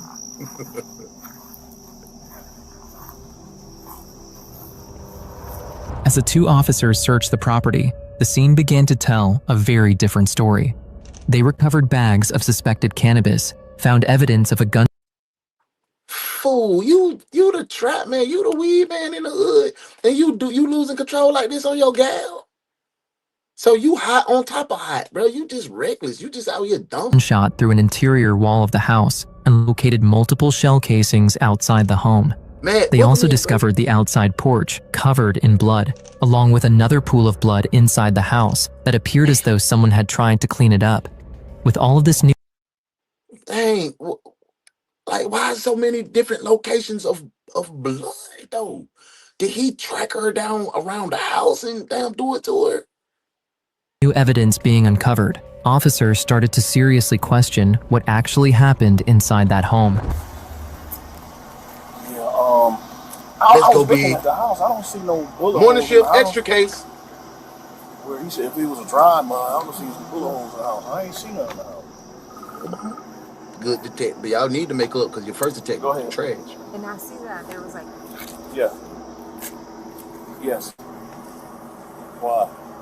So why did you ask me if it was something on the porch? What do you know then? The guy that was driving the truck said he was out there and it was a drive-by, a vehicle drove by and shot. So if there's shell cases on the front porch, that would mean that it wasn't a drive-by. Yeah, the shell cases are on the side porch, not the front, but the side, like they got a screened-in porch. It's a shell, and there's also a shell casing in the driveway too. Where the neighbor stated that he shot up in the air. See, with that being said, the neighbor already saw him setting up the situation because with all that blood in the house, all that blood all over the house in the drive-by, and you talking about it's from the side, that should have been like coming from one centralized area. Now we got shell casings out here in the driveway. You already came out to shoot that warning shot. What was the warning shot for? If the drive-by had already occurred and your gal is laying down on the ground, you come out to... Nah, bro. No way, Joseo. This is not... Somebody somewhere is lying, bro. They lying. Why you always lying? Oh my God, stop your fucking lying. See, but that don't make. I mean, why is it? Well, if he shot her in there, why would he come out and shoot up in the air? It's to make it look like. The Real Talk Clark, welcome in. Thank you for being here, family. To just make it seem like it was a drive-by. I don't know. All right. You gotta lurk in the y'all shadows. We like you to be yourself. Come on out here, kick it with us. We're a big family for real. People gonna welcome you in. We're gonna have a good time. We gonna agree to disagree. We gonna laugh. We gonna be sad. We gonna have a good time. Thank you for being here. I mean, he ain't going nowhere, right? Hey, welcome in, Pamela. Hey, love. Where was she shot? I can't even tell you where she was shot yet. I wasn't up here. They already rushed her in, so I'll go back and I'll get it. Detective Heather says cannabis only causes you to murder groceries, not people. And that's a fact, Jack, because my stomach is rumbling like hell right now. I'm going to tear this fruit cup up when I get off with y'all. Back to the case. We don't kill people. We just kill snacks. So that's all he's saying. It was a drive-by. Yep. Yeah, can you go back there and see where she was shot at? Yeah. And ask him where were they? Did he see anybody and where were they? As officers back at the scene slowly begin Hey, bro, dude, I asked the same thing, twin. Matt said, I don't know how he thought that story was going to work. Knowing the police know what a real drive-by look like. Because he's a clown, bro. He's a clown. He's a definite clown. Like, I often wondered at times when we do these cases, like I asked earlier in the earlier case, you didn't go in the mirror and say, but nah, that ain't gonna work. If I try that lie, that's not gonna work. Bro, it baffles me that grown ass street savvy dudes will come up with the worst type of lies, the worst alibi. Nothing is thought through. It's crazy. Let's get back to it. uncovering evidence that challenges the drive-by story. Leonard is still at the hospital, acting as if deputies believe his version of events. And to make that story seem even more believable, he has one thing working in his favor. Tanisha really had been shot, and he was the one who rushed her to the hospital. At first glance, that could make him look like a victim trying to save her life, but officers would soon find out the truth. But before we continue, if you're someone who spends a lot of time on your phone, then why not get paid to use it? That's where today's sponsor, TesterUp, comes in.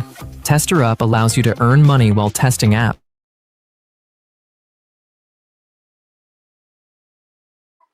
I have candy. Look, Detective Cody, this is my grandman. He wants some candy. What kind of candy you want, bro? The one candy. What kind of candy?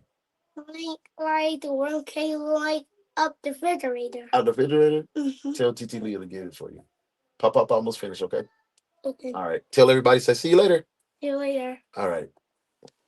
So let's get back to it. I'm letting these people do their thing. I'll introduce you to my grandkid. Back to the case.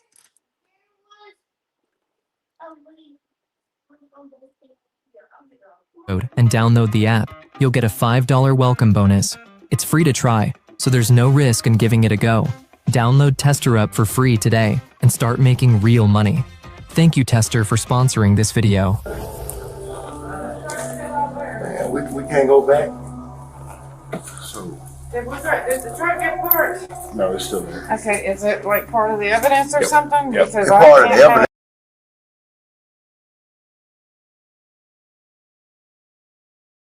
You know what's so heartbreaking? That little girl views you as a protector, her safe space.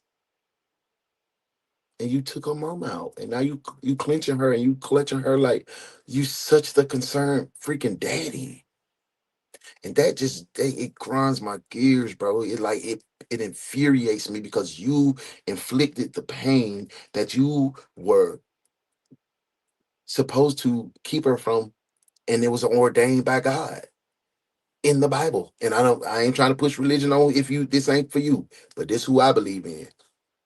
In the Bible, it says you are ordained as a protector and a provider. You come out at that as a, that's what you are. And you didn't do that. So for that, you an ugly ass dog. You're an ugly dog, mutt, face like ugly, what, ugly dog, you're an ugly dog, Ugly. baby, ugly dog, the dog, hey. Block that though. It's got to say there as part of evidence. Okay, so if somebody pulls up that's been shot or somebody's having a heart attack, Welcome in, Lotus. Get up in here. We'll get it, but we can't move it. Okay. We need to move it. No, can't move it. Okay. All right, so He definitely is. He ready. He ready. It's just when I got home. But I'm gonna get some time with my grandboys. But I needed to spend time with you guys because I had been neglecting y'all. I've been ripping and running, so I had to give my family some love. I heard some shooting. It's I gotta balance my time. That's how I go. And some shooting occurred. She got hit, and I called y'all. Any idea who?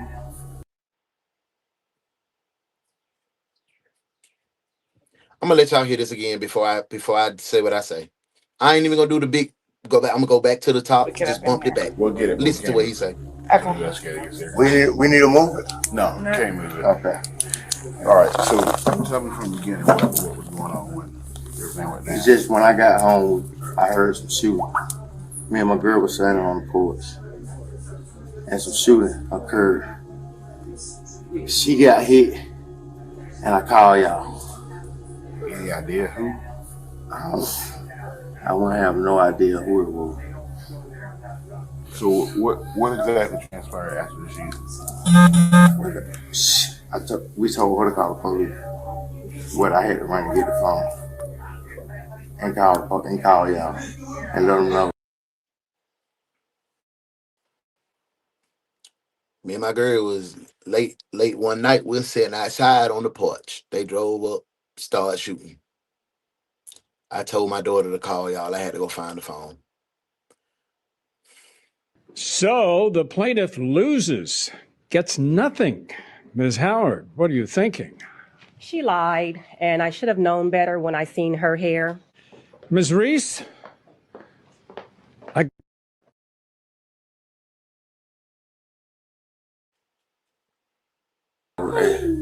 So what was going on? I ain't know where she was shot at. I'm just leaving the club. I ain't know where she was shot at. So she with you at the club? No. She was at home. Oh, she was already home. Okay. Yeah, she was already at home. Me and her just went out there to smoke. Okay. And that bullshit occurred. All right, what kind of? He definitely acting rich. I couldn't even tell you. You know, we ain't paying attention to calls that late at night. We're not. All we had heard is shooting, so we ducking. That doesn't make sense. Late at night, I'm paying attention to every call that passed by me because we outside late at night. So why you outside passing by my house late at night? So, like, come on, bro. No, that doesn't make sense. I mean, she said, "Bay on hit."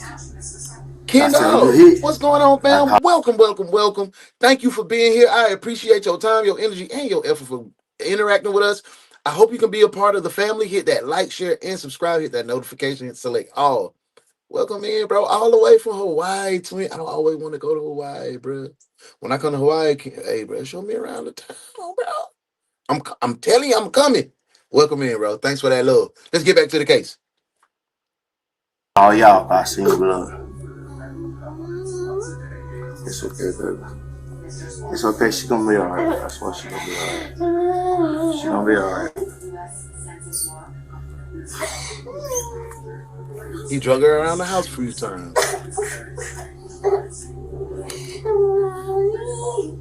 It's okay. It's sad. With officers finally able to sit down with Leonard Holmes, they get his version of what happened. According to Leonard, he had just come home from the club when he and Tanisha stepped out onto the side porch to smoke.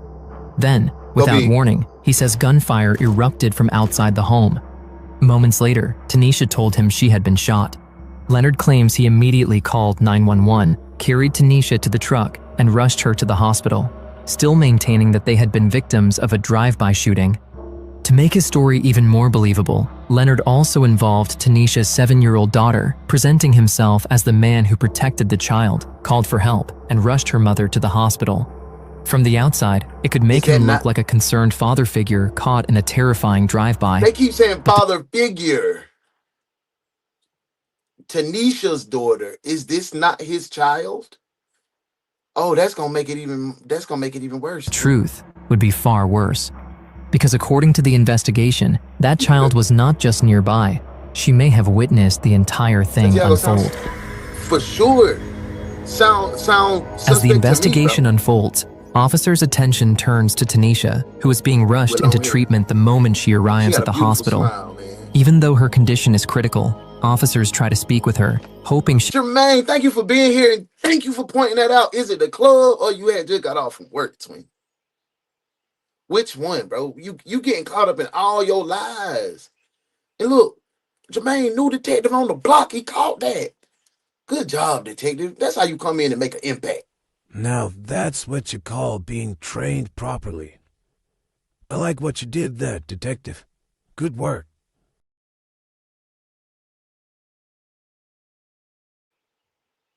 She can tell them what happened before it's too late.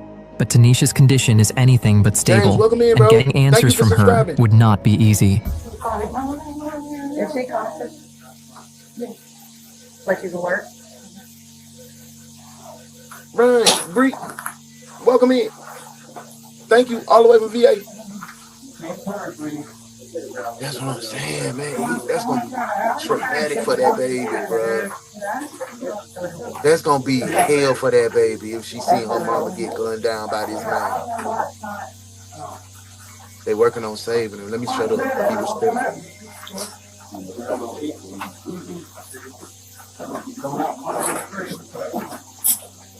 That's what I'm saying, Mike. That's stupid as hell. He's an idiot. He's an idiot, Mike.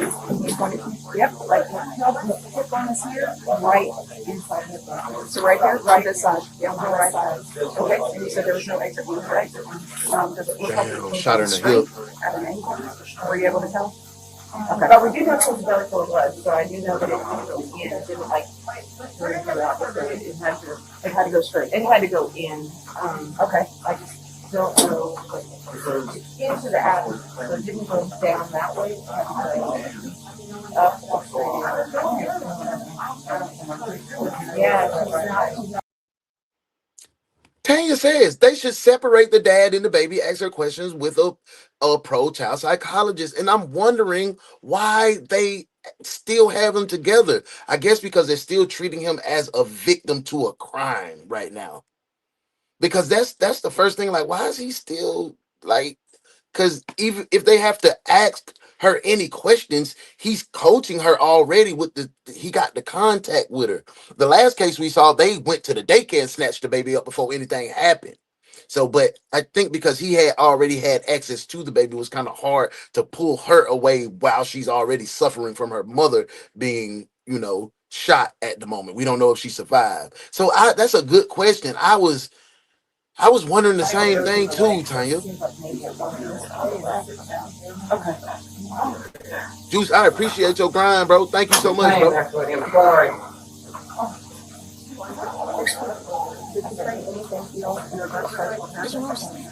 It's crazy. Leonard ass is lying. For sure, Shawnee B. It's gonna be. Lay back, lay back.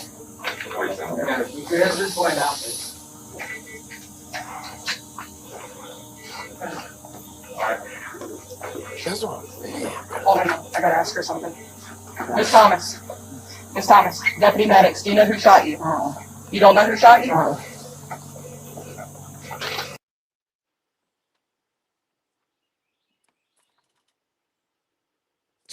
She know who shot her, man.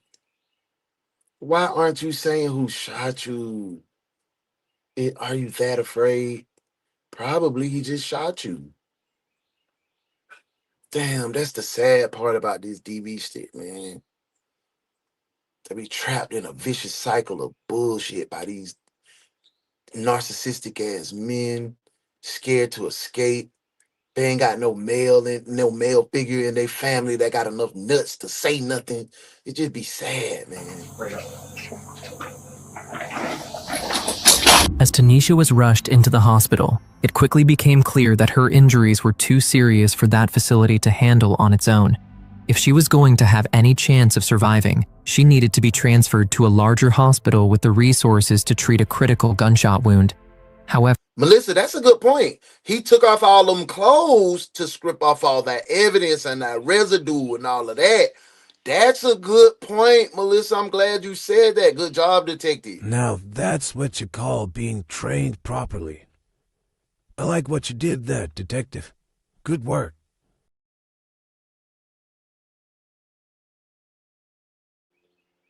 Doctors were able to confirm one crucial detail: where Tanisha had been shot. The bullet had struck her in the right lower abdomen/hip area, and hospital staff described her condition as critical. At that point, investigators still didn't know exactly how the shooting happened, but they knew Tanisha was fighting for her life. However, as time went by, Leonard would start to worry and would ask the condition of Tanisha. So that's where she's at. She's going to emergency surgery. I mean, she's going to surgery, trauma surgery. Thank you, Santiago. Our great team, they're going to take good care of her. But, like, mentally, she's still Yeah, here. he not able to answering our That's questions. crazy. She was conscious. She was with it. E23, thank you for being here. I appreciate that sub. Welcome to the family. Make sure you hit the notification because you're an official detective now. So you get your work scheduled. Select all. We go live at 10:35 a.m. Eastern Standard Time, as well as 9:05 p.m. Eastern Standard Time for the night shift. Hope we see you tonight. So you can double duty tonight if you like. Come on and get it in. Thank you for being here, fam. Knew that she was hurting. So, I mean, all of that looks good. The best thing for her is to get over there so they can get her immediately to emergency surgery. Right. To see where they can stop the infection.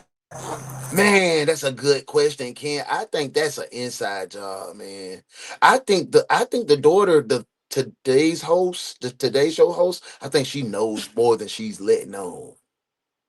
I swear, bro. I may be wrong, but that's what I swear. That's what I think. With that, Tanisha was transferred from Coliseum Hospital to Atrium/Navicent Health for critical treatment, as doctors realized the severity of her injuries. But despite the urgency of that transfer, her condition continued to decline. Not long after, investigators would receive the devastating update: Tanisha had succumbed to her injuries. Oh no. With the devastating news that Tanisha had passed away, investigators' attention shifted almost entirely to Leonard Holmes. By then, Leonard's drive-by story was falling apart. Still unaware Tanisha had passed, he kept arguing to go to the other hospital. But with the evidence now pointing back at him, officers weren't letting him leave. Because we're not going to sit here and argue.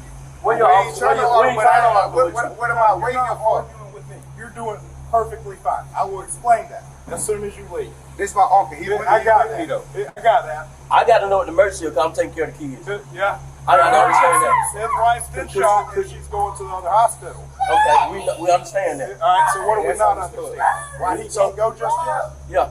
Because he's got to speak to an investigator. Can the investigator somebody ride with him? Because we don't want no death to happen in between that and the emergency. Not yet. As soon as they get here, I promise he will be able to go. So we gotta wait. We gotta wait till Gus gets here and he can't leave. They got to come here and look at your vehicle and look. Leave the vehicle. Take my car. Okay, say less. I'll do that. I think I'm deciding that he's guilty because of his actions and what's lining up. You on the porch. You said you on the porch with the drive-by. You got the shells on the side of the house. It's a shit. Why did you fire into the air? All of his things that he's doing, the way he's acting, the way he's going about, it just don't add up. It just don't Brother, you add leave us up. going to be in handcuffs. I don't know how else to explain it. Hey, Zuckerman, I like that you challenge the crowd. I like that. That's the type of energy and engagement we like here. So don't feel like you saying anything crazy. We appreciate it. We always agree to disagree over here. Where your investigator at? They're on the way. How far away? Let me go. Let me go. Look, it's not consoling. Like it's not, bro. Look. Listen, Ava. She doesn't want him to touch her. She getting in the other. She look. She getting in the ambulance. Okay, let me go. No, we finna follow her. We finna follow her. Okay? Can you calm down for me? Circumstantial, for sure. Please calm down. Calm down, Ava. Let me go. We finna follow her. I can't. Let me go. Please let me go. Please let me go. Let me see my mommy. My hot rod, what's going on, family? Hold on. I feel this is all up. Listen to that girl cry, man. Listen to that pain in that baby voice, man. She don't want to be around this dude. Look, her hands ain't even on him. He holding her tight. He's using her as a shield between him and justice. He's using her as a shield between him and his actions and what he's facing with that officer standing right there. He got his uncle fooled. He got that officer fooled, but that little girl knows. She knows. She knows. Let me go.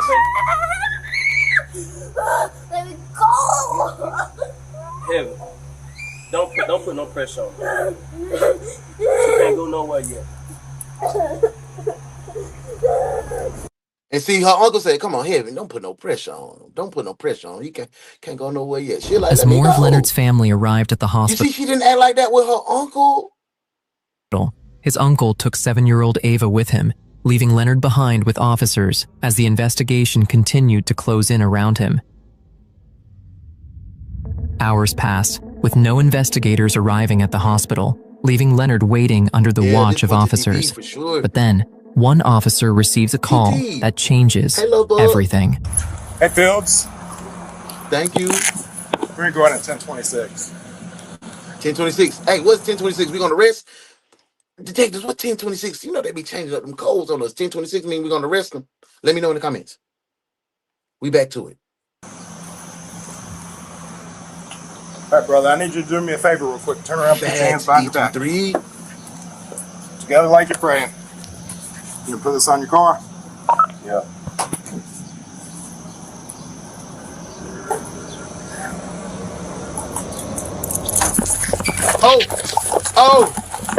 Oh, that boy that got loose. Yeah, he did it. He guilty as hell now, twin. We can't do nothing but put him in cuffs now. He running. Yeah, he's showing absolute guilt. Put them warrants in the comments. Let's lock his little country butt up. He is going to jail. Cuff him. You're cuffed, detective. Cuff him. Cuff him now.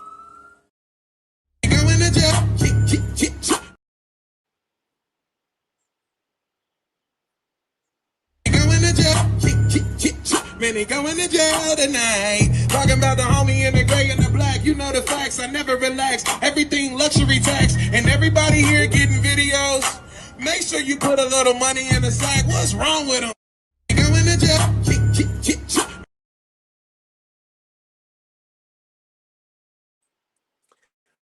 Thank you so much, Tanya. Thank you so much for the love. Thank you. I appreciate that. Laughing Disco. Let's get back to the case. Somebody was calling me, y'all. That's why my phone was tripping. Trucker, what's going on, bro? Where you at?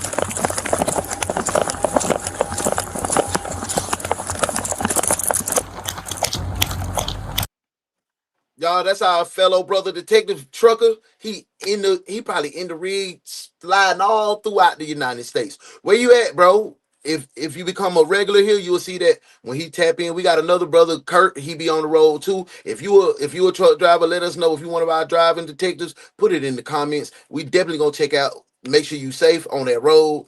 Where you at today, bro? You in a safe place, in a good space? Good to see your face in the place. Welcome in, detective. This case 2 extra case. Let's get to it, man. This one wild, truck. Yeah, she was beautiful. Shit. Look, Aunt said, but I'm tired. Aunt said, I'm tired. Heavy done got out of there. Hey, I can't jump that fence. Let me go grab my radio. Keep it on. The Maddox is going that way. For sure, immortal, for sure. What was And it do go different ways a lot of the times. And if y'all have any case that y'all want us to react to, put it in on our community wall. Say, Uno, I got one, and I'll check it out. supposed to be a simple detention quickly turned into a full manhunt. The moment officers moved in, Leonard ran, sending every unit in the area into a search to find the man who was now at the center of the investigation. Thank you for being here. With Leonard running barefoot, wearing nothing but red boxers and a hospital gown, officers likely thought he would be easy to spot. But as the search spread through nearby streets, yards, and wooded areas, they would quickly learn that finding him would be much harder than anyone expected.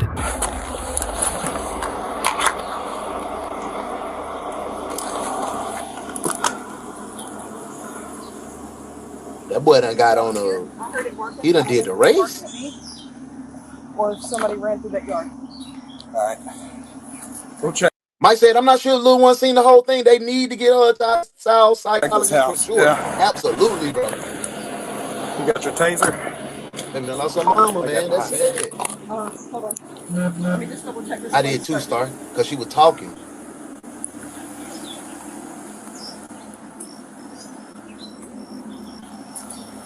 Okay.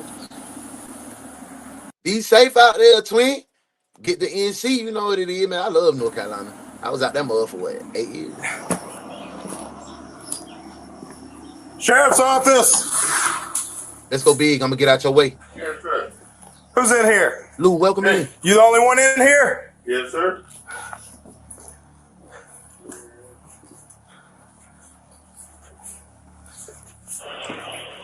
Once you want to hold myself and once you can out with that unit.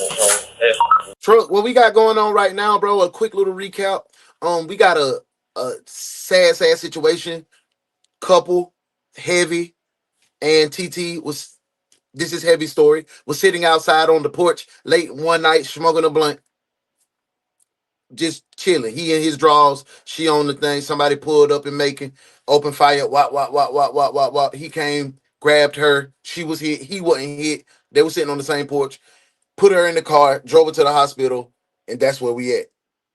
But his actions, it was blood in the house. It was shells on the out, not on the porch, but on the side of the house. And it was a shell casing in the driveway. The neighbor said they saw him, boom, shoot a shot in the driveway. So that's what we got going on. We had a little girl. We were torn if she was consoling into this man or trying to be away. She showed both that she was trying to like be consoling of him and get consoled by him. But then in an instant, she turned like, get off me, don't touch me. So, and that's her daughter, TT, the one that, the victim that perished. Quick little update. We almost to the end of the case. Let's get back to it. Morning shift.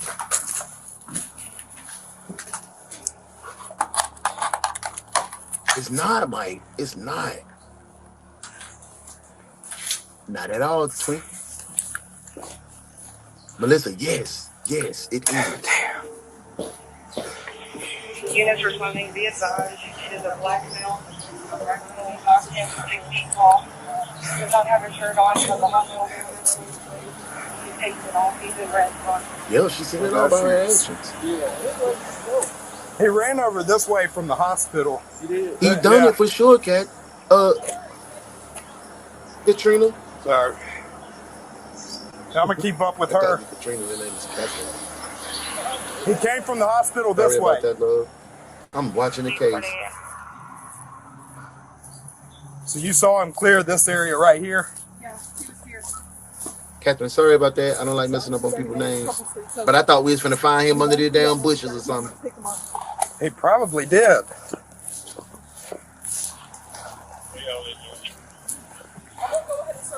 Ain't no way he got away. He was right at the hospital. This man in his drawers. So nobody seen the naked big black man running down the streets in Macon. Come on, twin. Huh?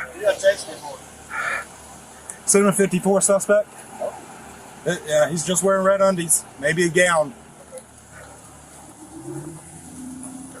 Hours passed, with still no sign of Leonard. Then, a new tip came in. leading officers to check a nearby house where someone matching his description had reportedly been seen.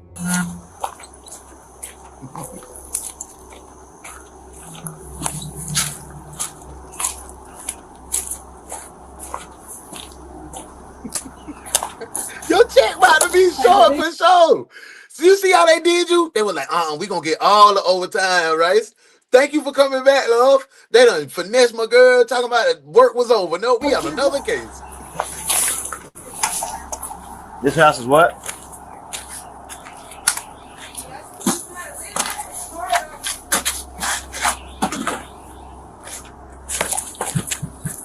Sheriff's office? Somebody might live there.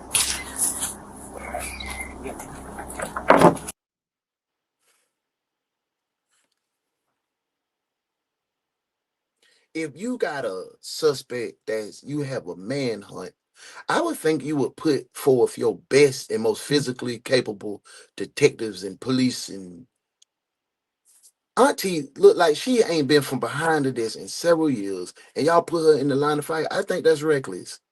I think that's reckless. You know you got the top tier police that be in shape, ready, make the uniform look good, expert marksman on their pistol. Their PFT qualifications is outstanding. That's who should be on the case, twin. Y'all put TT out there. TT look like she just trying to get, like, collect the check, man. That's dangerous.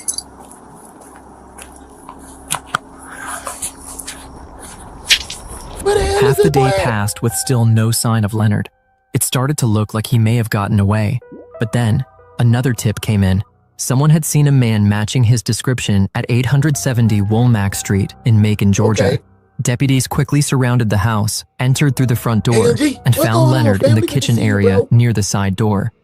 They found Leonard in a completely different outfit, making it look as though he was preparing to disappear, possibly to leave town before officers could catch up to him. However, once caught, it would take long for Leonard to come clean. Oh, let's go big. Let's hear what he say. Leonard would later admit that he and Tanisha had not spoken for about 2 days. According to him, he came home from the club, saw text messages on her phone, and the two began arguing. But Leonard would also admit that his original story about a drive-by shooting was a lie. He claims that during the argument, Tanisha had a gun, so he went outside to his vehicle, grabbed his own firearm, and fired shots into the air. Moments later, he said he heard another shot, and then heard Tanisha say she had been hit. But Ava's statement was far more direct. The 7-year-old said she woke up to her mother and Leonard arguing, followed them toward the porch, and saw Leonard go to his car before he started shooting. According to her statement, she repeatedly told investigators, "He killed my mama." That's why she was not trying to coddle with this jerk-face ass boy. In the end, Leonard Holmes would plead guilty to voluntary manslaughter, aggravated assault, and possession of a firearm during the commission of a felony. He was sentenced to 45 years total, with the first 20 years to be served in prison through the Department of Corrections. He entered that guilty plea on December 1st, 2025. Once again, we have a Patreon with uncensored, and Leonard Holmes would plead and fired shots into the air. Moments later, he said he heard another shot, and then heard Tanisha say she had been hit. But Ava's statement was far more direct. I ran it the back 7-year-old said she woke up to her mother and Leonard arguing, followed them toward the porch, and saw Leonard go to his car before he started shooting. According to her statement, she repeatedly told investigators, "He killed my mama." In the end, Leonard Holmes would plead guilty to voluntary manslaughter, aggravated assault, and possession of a firearm during the commission of a felony. Why not murder? Why not second-degree murder, bro? How do you get a manslaughter He was charge? sentenced to 45 years total, with the first 20 years to be served in prison through the Department of Corrections. That man finna get out in about 12, 14 years, man. He entered that guilty plea on December 1st, 2025. Once again, we have a Patreon with uncensored. Shout out to Solved Files for our wonderful case. Macon may get this wrong by letting him plea out to a lesser charge, but here in the Ones Detective Agency, we don't. Put the warrants in the comments. Let's book this sorry ass excuse for a person, man. Book him, Dano. Why did you break into Lois Walker's apartment? We didn't break in nowhere. You were there, you had guns, there was no key, and there was a pick. Now, that adds up to breaking and entering, and that adds up to 15 years hard time. Don't say nothing more. We don't have to answer no questions. You heard him give us our constitutionals. We don't have to answer nothing. No, you don't. And maybe you don't have to purse a murder up either. What's with this murder bit? You forget Joey Coloma? We had nothing to do with that. Doesn't look that way. Who cares how it looks? Might not be that bad, Steve.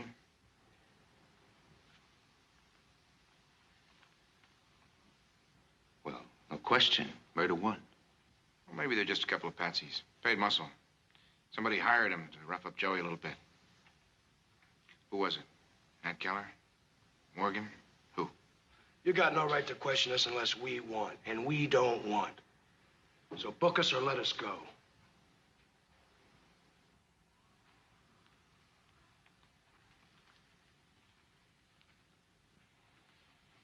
Book him, Dano. Wait a minute. You got no charges. No? How is breaking and entering, concealed weapons, and murder, for starters? So those charges are crazy. My son accidentally shot a girl through a car while trying to protect himself, and his girl got 25 for attempted murder with a 5-year mandatory. This is crazy. Yes, it is absolutely crazy. And one of our detectives said, Kenneth, welcome in. Thank you for being here. He said, and where the K9 at? And that's a good one.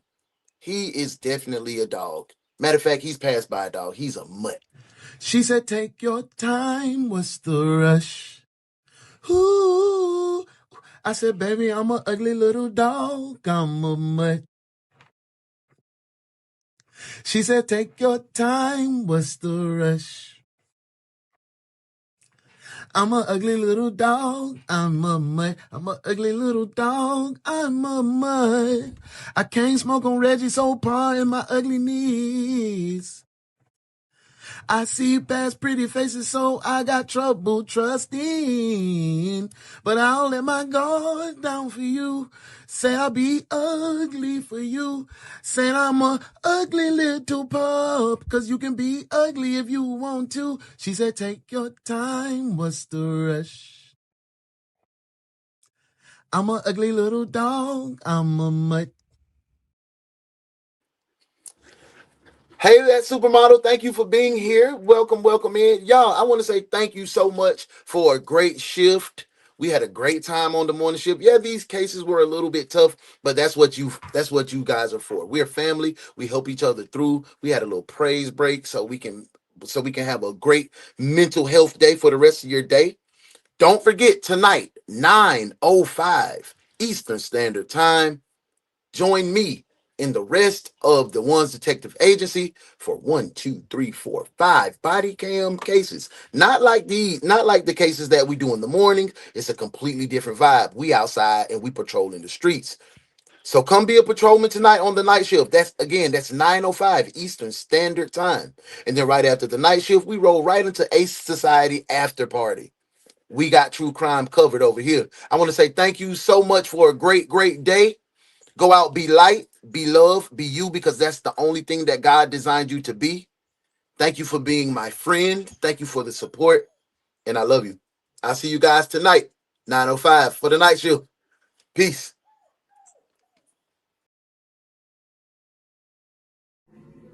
Good work today, detectives. Now y'all make sure y'all go spread light and love.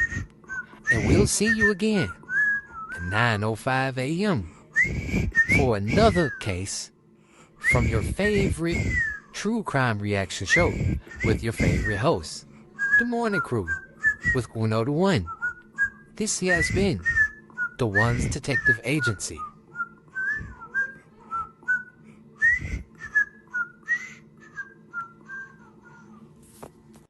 Tell your daddy hey, boy. Tell your daddy hey, man.